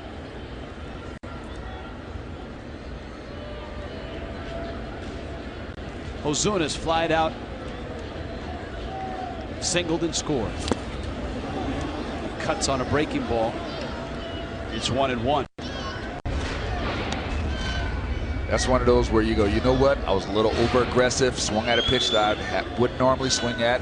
I've been seeing the ball better now with time to rechannel, make sure I got my setup right, make sure I see what I'm hitting. You know, sometimes you get a little jumpy up there. You want to take a chance, try to jump on him, ambush him.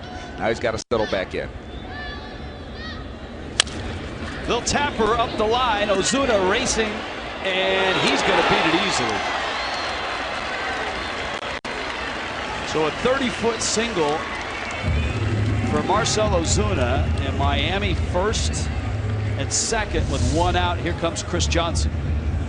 And here comes Chip Hale. He's not going to let Robbie Ray face Johnson.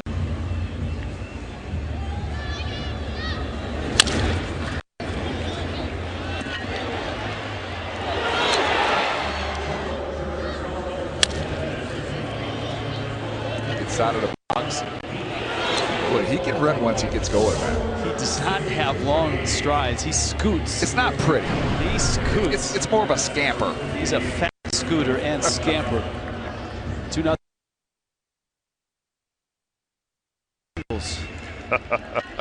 Stanton and Ozuna. And they both add up to the same thing. They're both for base hits. One was 116 and 118, and one was 68.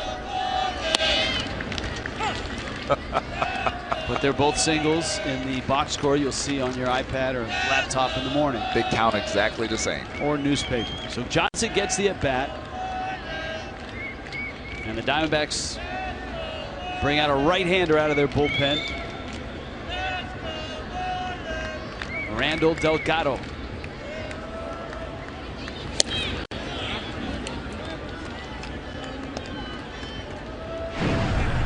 Delgado's numbers this year.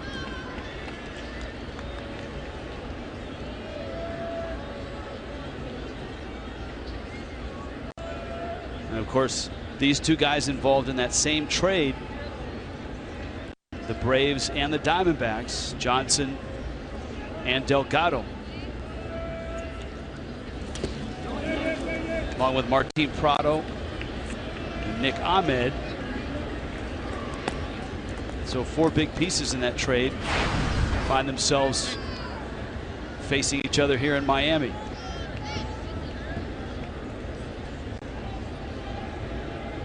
Johnson would come over from Arizona and end up in Atlanta and actually have some nice seasons. Challenge for a batting title back in 2013. He hit .321. Stanton second, Ozuna first. Pulled foul. Lenny Harris wasn't expecting that one to be pulled.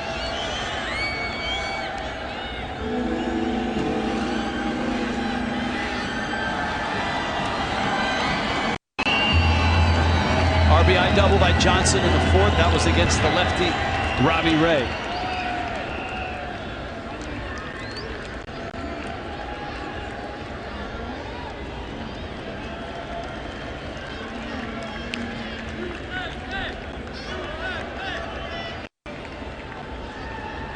Two. Wow, good. And Johnson really got the bat through on that one. A hard out. And here comes Dietrich now. And Chip Hale is not going to let Delgado face Dietrich.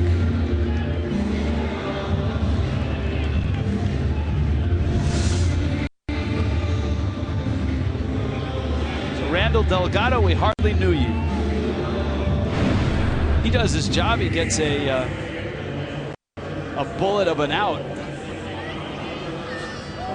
Another Kendall Toyota called to the bullpen. 2-0 Miami.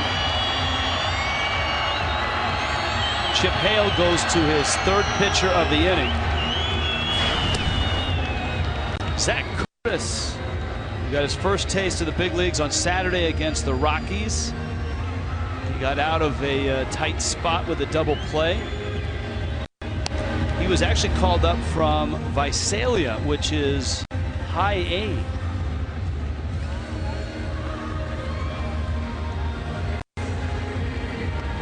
So that's quite a jump for this guy, Zach Curtis.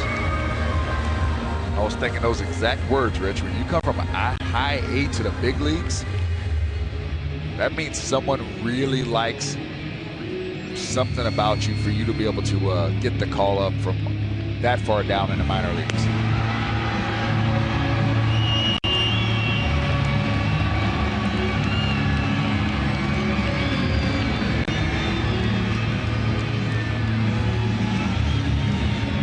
He's 23 and went to school at Middle Tennessee State.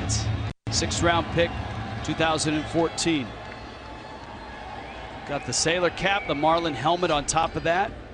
Dietrich against Curtis. Remember, Dietrich against the lefty Robbie Ray was 2 for 2.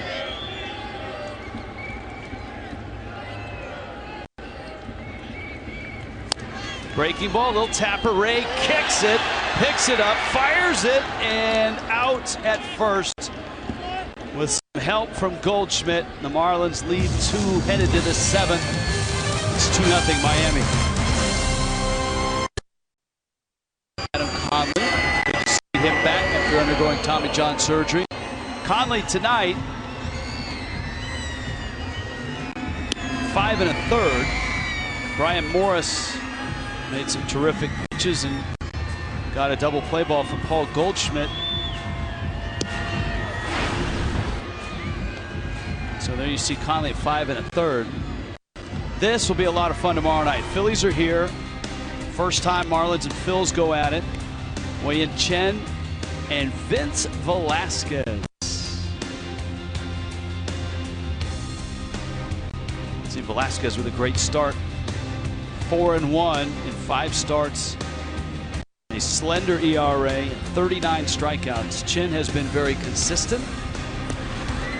It's been a nice part of this resurgence by the Marlins. Nefi Ogando for the Marlins. And the Marlins need an inning out of here with a bullpen that's been worked a lot of late.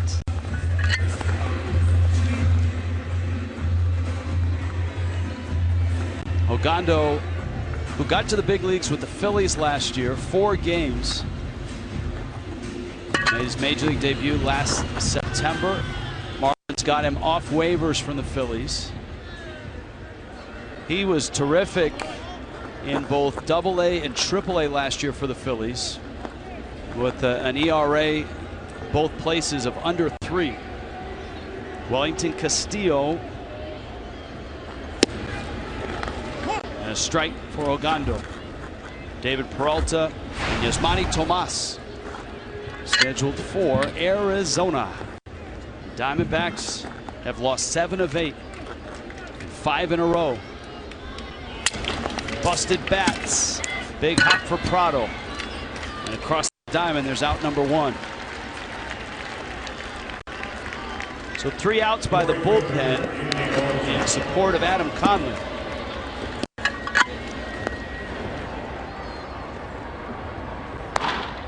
Breslow continues to throw. And here's Peralta, who, although he didn't hit Conley, saw him pretty well. He walked twice.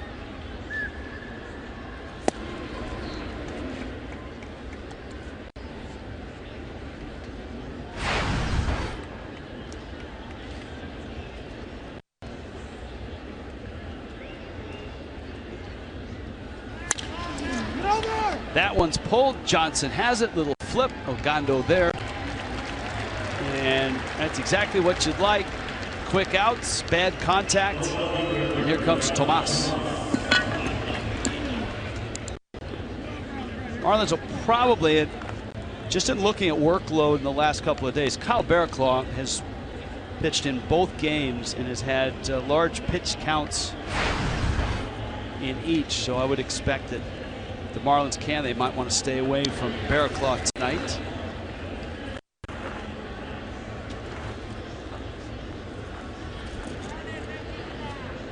AJ Ramos has appeared in both games, picking up saves number 8 and 9.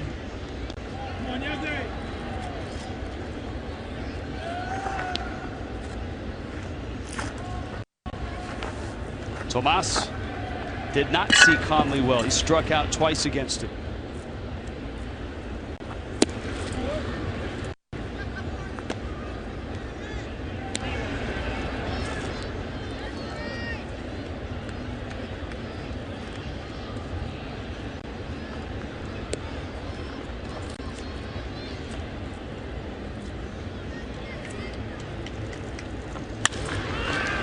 Hard to center. Ozuna cuts it off. And nicely done by Marcell Ozuna. It holds Yasmani Tomas to a single. That is the second ball tonight hit by the Diamondbacks that could have very well been a double. These Marlin outfielders have covered some ground, gotten to the ball quickly, and gotten rid of it quickly to get it back to the infield to hold the batter runner to a single.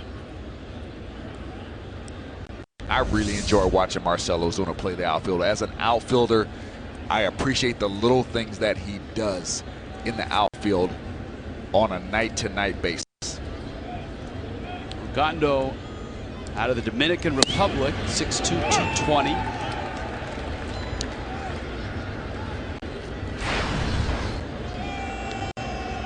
Came up originally in the Red Sox organization. Phillies traded to get him.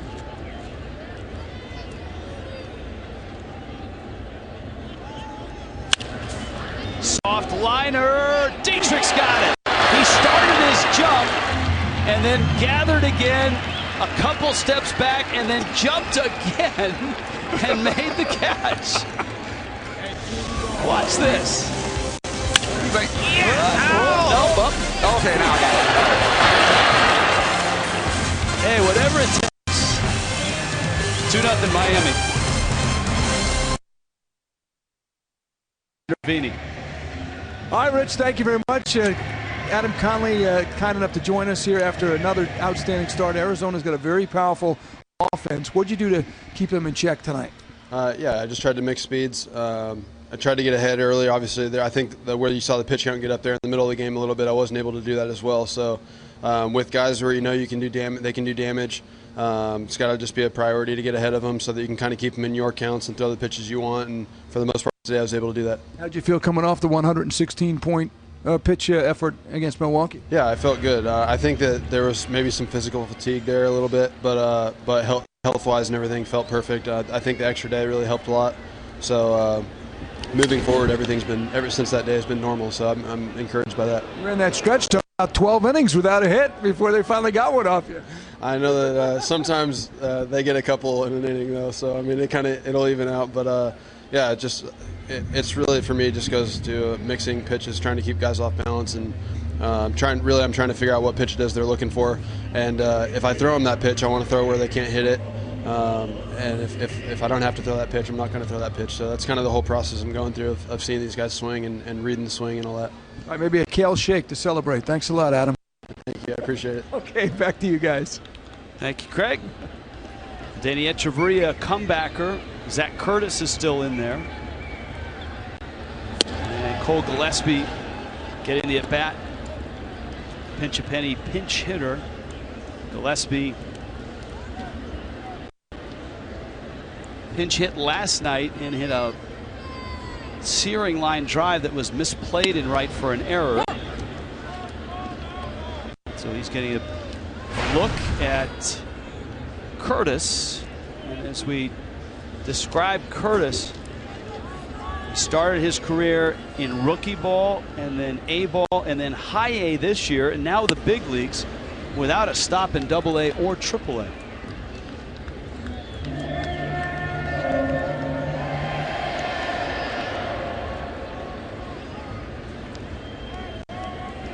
There is a right-hander right now in Arizona's bullpen. Real Muto is on deck. A sharp breaking ball. 2-2. Enrique Burgos.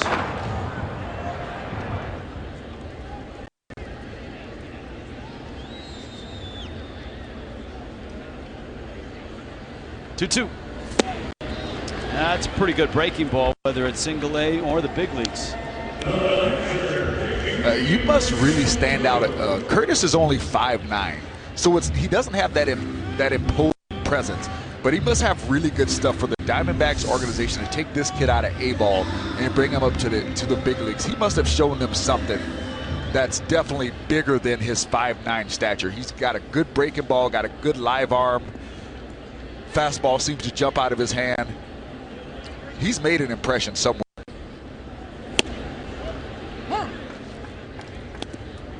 You know, I don't have the numbers in front of me, but I will bet that it was in spring training that he probably opened some eyes. He had, look, in the 3 single A seasons, his ERA was 2.17 and batting average against 193.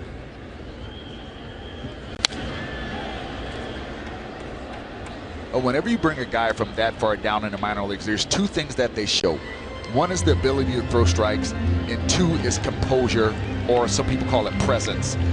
You have to have those 2 things to be able to make that jump from all the way down in high A ball to make it to the major leagues.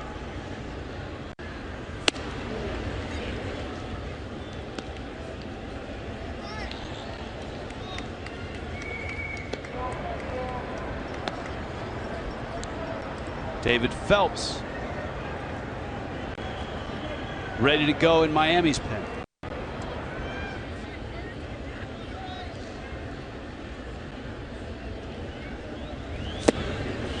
Tell you what, Zach Curtis looks like he belongs. He retires all 4 that he's faced here. 2-0 Miami.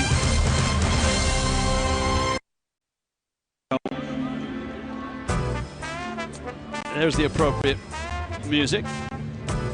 A golden sombrero and a pepper. Yes. You don't want anything to do with the golden sombrero if you're a hitter.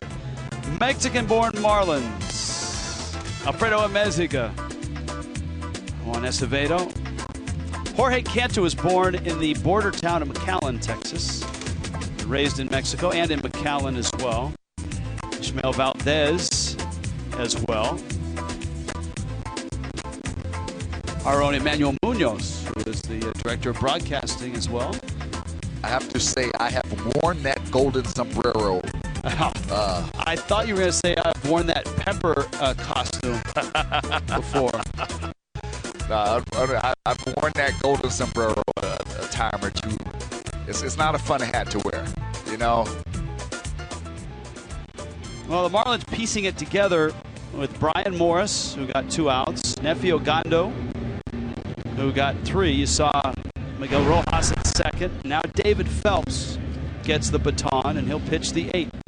Rich, if I recall correctly, we were trying to coin the 5 strikeouts, the platinum fedora. You were. Oh, I dragged you into Was that. I? Oh, okay. You don't get too many of those 5 strikeout games. Nick Ahmed, unless you get extra innings sometimes. You know, Rich, I'm a little disappointed you just left me out there hanging, just blowing in the breeze on that one. Did you? You were. Did you strike out 5 times in the game? I don't think I have. 4? I'd have 4. I know I have 4. And that's the golden sombrero. Yeah. What's 3? 3 is the hat trick. Gotcha. Ahmed is 0 for 2. Phelps, who had the night off last night, it works out well for Don Mattingly. He's got a fresh Phelps. And you would think Ramos is available, although, you know, one of the good news is the Marlins are on this run. They've won 9 of 10. The bad news for Ramos is that every game has been a game where you've needed a save. Phelps blowing hot gas, strikes out Nick Ahmed. How about some rocket arms brought to you by Quicken Loans? Well, strikeouts in relief. And Phelps 5th right now in the National League. We'll see though that Phillies bullpen starting tomorrow night. Now the Pepper's got a little personality. Well, he's spicy. Spicing it up a little bit. Jake Lamb will get the pinch hitting assignment. Remember, it's a 4-man bench for Arizona. You see that with the Diamondbacks. Sometimes you see it with the Rockies. Environments where you need your bullpen and you need relievers. Those teams oftentimes will go with a 4-man bench and an 8-man bullpen. Yelich back, track, makes the catch. Ball was hit pretty well. And so Phelps in just 6 pitches has 2 outs. And here is Gene Segura.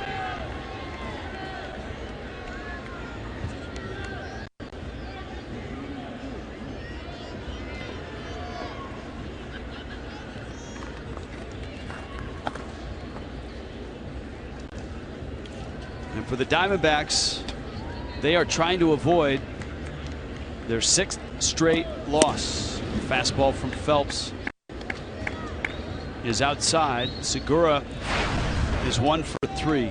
Arizona has just 3 hits. Adam Conley gave up 2. Phelps with a breaking ball. And it is 1-1. David Phelps, very businesslike, very intense. Doesn't get too emotional out there.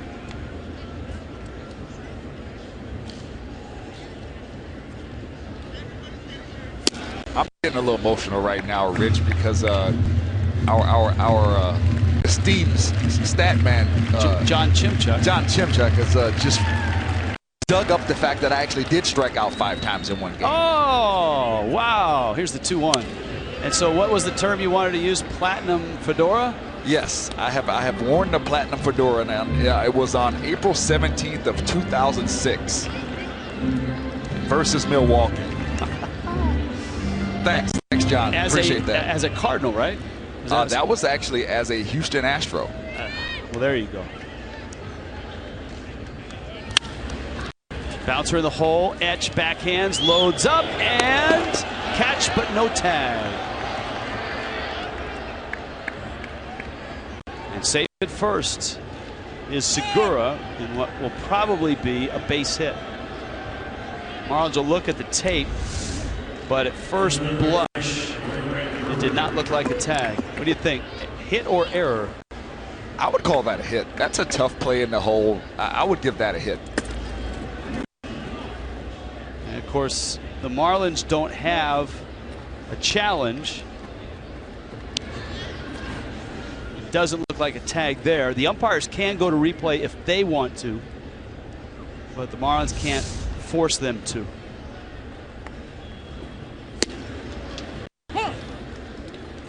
And it is a base hit, an infield hit for Segura, who is a speedy runner. And that's a backhand for the shortstop deep in the hole. That's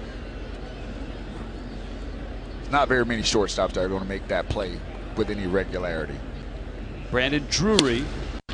But it does bring a guy to the plate who's got 5 home runs in a 2-0 game here in the 8th inning.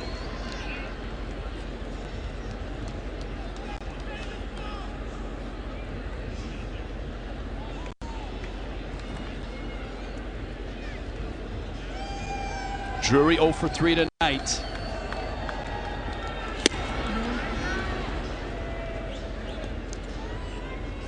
Phelps is throwing absolute fuel out there. 95, 96. Talked to him today, and that's one of the things he said when now that he's condensed his workload into 1 inning, that yeah, the ball has a little more zip on it. High fastball, high pop-up. Rojas, Echevarria, and Etch makes the catch. Bullpen has been just fabulous in this series. 2-0, Miami. That last play at short, Echevarria and Rojas. Flashback. How about this? In Marlins history, remember this big day for Danny Echevarria in Philly? A grand slam off of Roy Halladay. 2 for 4 day, drove in 7. Tied a club record. Greg Colbert and Cody Ross had done that. That's our Geico look back at Marlins history. A look into this one. Double switch brings Jake Lamb into the game. And Lamb is at third base. Enrique Burgos enters, third reliever for Arizona. Prado leads it off, takes a fastball at the letters. Gene Segura now over in a familiar spot, and that's shortstop. And Drury goes from third to second. This is, looking at Chip Hale's roster, he's got some really versatile pieces. Segura can play second or short. Drury can play all over the place, including the outfield.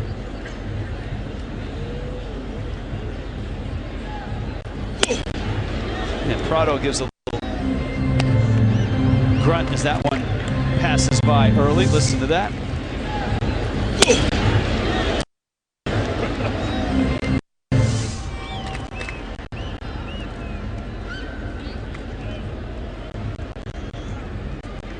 It's a preemptive grunt. 1-1. And a strike. Good pitch. Outside corner. Rich, you're right. They do have some pieces that can move around. Owings can play middle infield. We've seen Ricky Weeks play second base and left field in this series. We've seen Yasmani Tomas play left and right. They got a lot of guys that are very versatile. 1-2. And it's down low. You got Yelich and Stanton coming up in the 8th. Marlins trying to add some insurance before they hand the ball to A.J. Ramos, who's loosening up in the bullpen. There's A.J.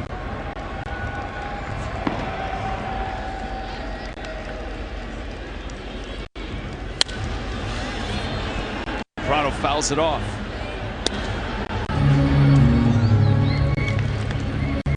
Chance to go to 15-12. The Phillies will come in here tomorrow night, 3 games over themselves at 16-13. They were shut out by Jaime Garcia. And the Cardinals this afternoon, 4-0. Well, if indeed Ramos does come in for tonight, he's going to have to do it through the heart of the Diamondbacks order in Goldschmidt, Castillo, and Peralta. That's 3, 4, 5. That is the meat of the order. And he'll have to do it for the 3rd consecutive night.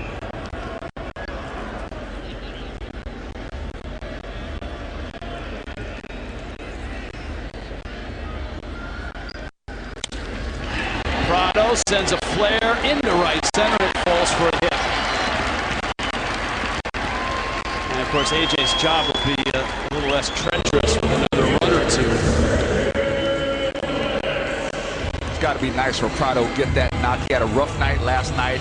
Didn't quite have the swing he had over the past 6 or 7 games. Right there, he picks him up one, dumps it out into right center field, gets him a knock for the night.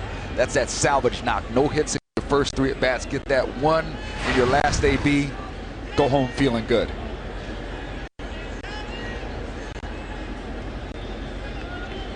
Now Yelich. An 0 for 3 for Yelich. And a strike from Burgos. Not a full schedule tonight in baseball. The Mets are out west. They're in San Diego tonight. Nationals and Cubs start that much anticipated series. And the Cubs have a 2-0 lead in the 6th over the Nationals at Wrigley. All the way to the screen. Prado's going to end up at second base.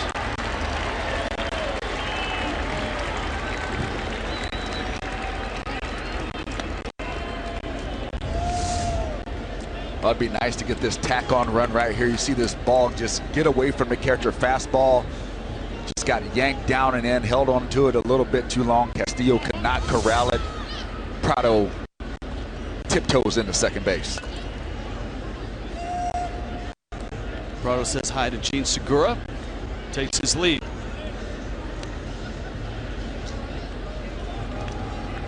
Yelich trying to bunt. Puts it down foul. That would have accomplished 2 things. With Yelich's speed, he probably could leg that out for a hit. Lamb wasn't that far up on the grass. He was just approaching the grass. Now the count's 1-2. Lamb backs off now, 2 strikes. Don't have to worry about Yelich bunting. I like the idea by Yelich, but he did one thing that really hampered his chance of success, and that the bat was not in front of the zone. Whenever you're going to try to get a sac bunt down, you have to get the bat in front of the plate, so that way you give yourself all that fair territory to play with. The bat was a little deep in the zone, and even though the bat was in a good position as far as height, it was not to the front of the zone, so he ended up bunting it foul.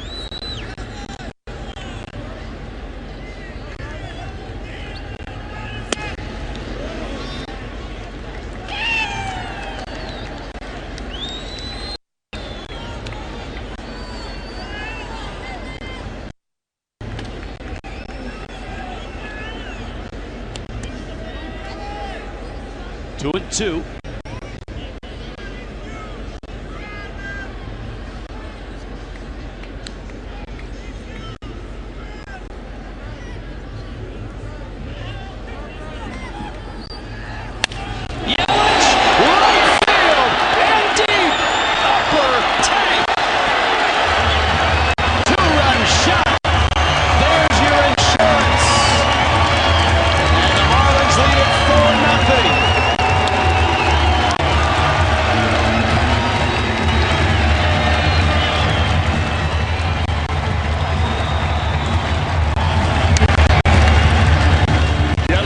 does it again.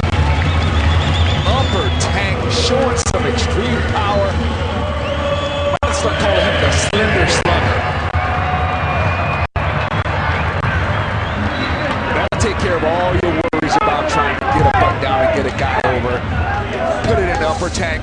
That'll take care of everything. This ball is absolutely hammered. Inner third, little bit, and he gets extension through this ball, and he knew it right off the bat. Whoa, that was a great shot, that slow motion shot from center field. Watch Yelich's eyes as he tracks this slider.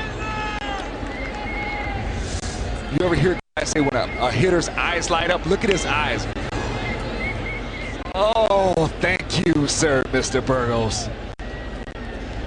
And a beautiful pose to finish. Standing now, drive, left field with carry, but off the wall. Stand around first on his way to second, and he cruises in with a double. Little more lift, and he would have knocked it out. 2 nights in a row, Stanton has hit a ball so squarely that it hasn't been able to get up to get out of the ballpark. That ball just stops right in the middle of the zone, and he absolutely tees off on it. Oh, great balance, good extension through the swing. He actually squared that ball up too much. If he misses it just a little underneath, that ball gets out of the ballpark. Yeah, you know, they didn't see it, but they heard it. Yeah. And everybody knows that sound when it comes off of Stanton's bat, and they knew exactly where to look. Ozuna, center field, shallow, and it's caught there. Drury retreats to get it.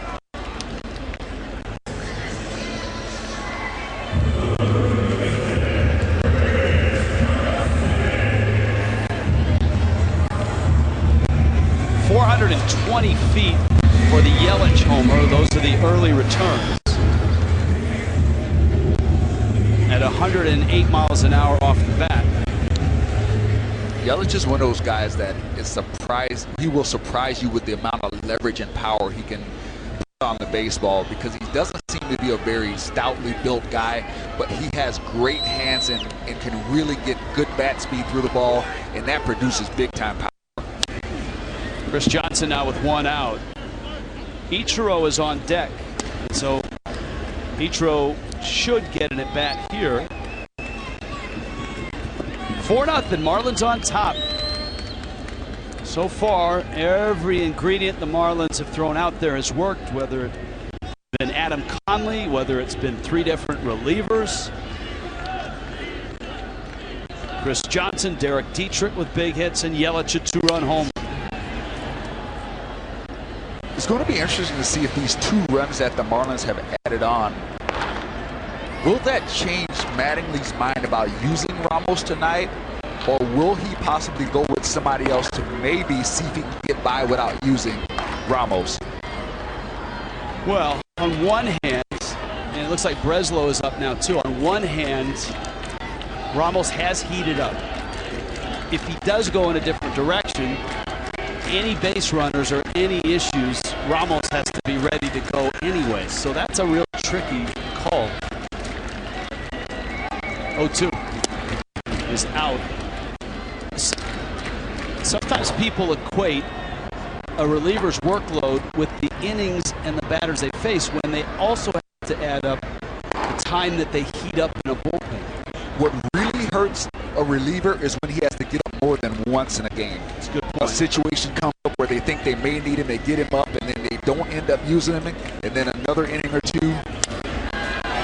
Johnson into the bat. That's shallow center, and it's caught there by Owings. Follow Marlins Baseball live with mlb.com at Bat app. Stay up to the moment with Game Day Live, game video highlights, StatCast. We've been playing with that for the last few nights on our at Bat news and lots more. Download mlb.com at Bat, #1 app for live baseball on your phone and tablet. There's your workload for A.J. Ramos.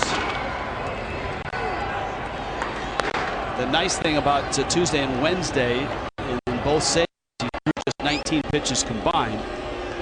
Ichiro pinch hitting, and he will be walked intentionally. Fans don't like that. They want to see Ichiro get another hit closer to 3,000. He sits at 2,947.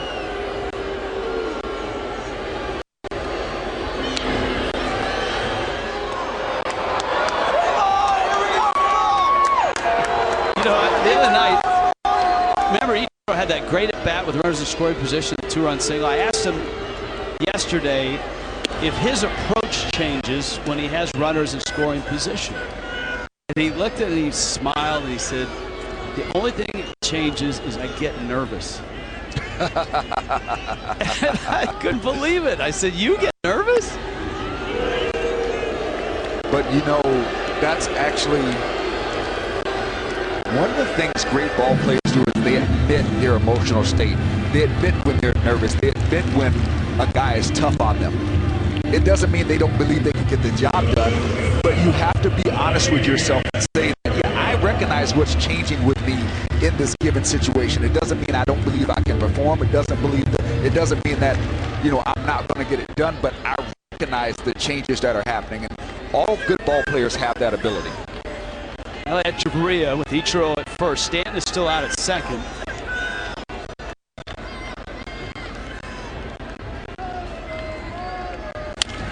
And Chavarria pulls a ground ball to third. That's Lamb over there, and he steps on the bag. Miami is done, but not before Christian Yelich goes 430 feet to right center. 4-0. Southwest Airlines, transparency, low fares, nothing to hide. By the all-new 2017 Chrysler Pacifica, and by your South Florida Honda dealers. Roof open, Marlins up. Ninth inning arrives, and so does A.J. Ramos. What a workhorse he has been. This is his 13th appearance. 9 for 9 in save opportunities. Now the Diamondbacks have seen him each night. A save last night, his 9th.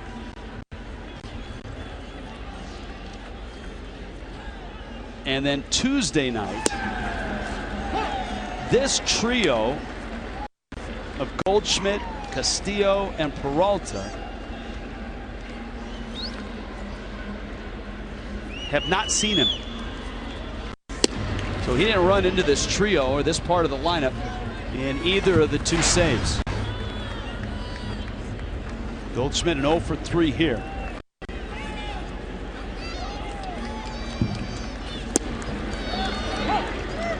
There's a strike. Now, obviously, it's not a save situation. He comes in with the Marlins up by 4, but it certainly has the feel of a save situation.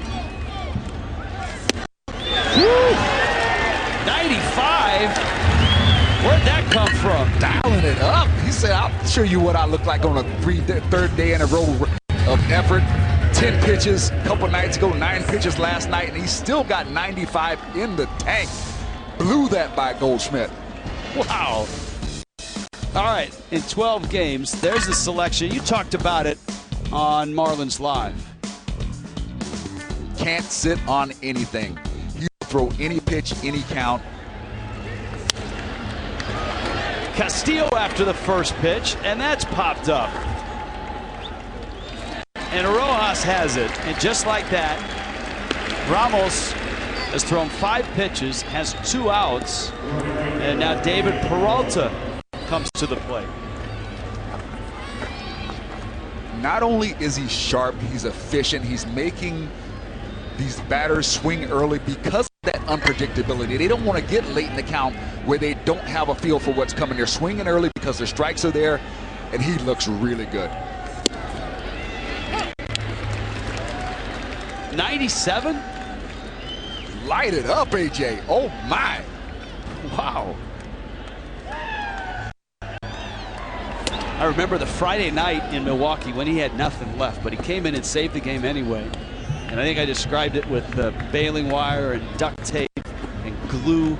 He was throwing everything but fastballs. I think his fastball was either at 90 or below, but he's touched 97 on the gun tonight. That a changeup, and it's laced into right field for a hit. So Peralta got an off-speed pitch, 2-out single, and here comes Yasmani Tomas. Yeah, but the good thing is it's still a quick at bat. Even though he gave up a single, it's still a quick at bat. He's only got 8 pitches, and he's faced 3 batters already.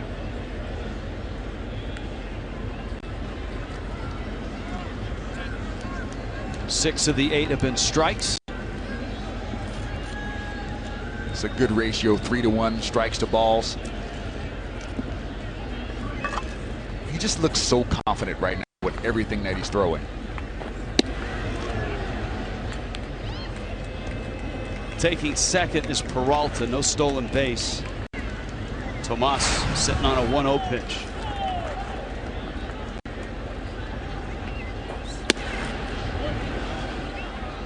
And Ramos came off the mound. His catcher came out. John Mattingly and Juan Nieves watching. This is one of those cases where I like Real Muto coming out because he's just rushing. He's rushing a little bit. You get those 2 quick outs as a closer, and you get a little bit in a hurry, a little ahead of yourself to get this game over with. You still have to slow down, make sure you got your rhythm, and make good pitches because he feels good. You can see that from his arm, but you can't get ahead of yourself. You still have to stay within your pace. There it is. He dialed it down to 92, and he gets a strike. It's 2-1. And that's human nature. You know, you get those 2 quick outs, you want to get out of the inning quickly. You just have to channel it back because he does feel good and just get back on rhythm. Check swing, fastball in at 93. And now this is where Ramos, as a closer, is so effective, and he's got 4 pitches he can choose from. He's got command of all 4. I would like to see him go back with a fastball right here. I know he's got that slider that he likes for a strikeout pitch, but I'd like to see him go back with a fastball and tie him up again.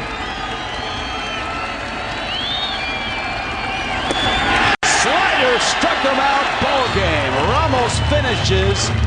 Miami sweeps the Diamondbacks, and the Fish keep rolling here tonight. Christian Yelich with a 2-run homer.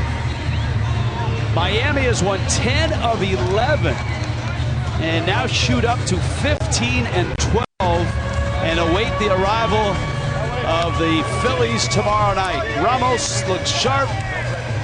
What a series for the bullpen.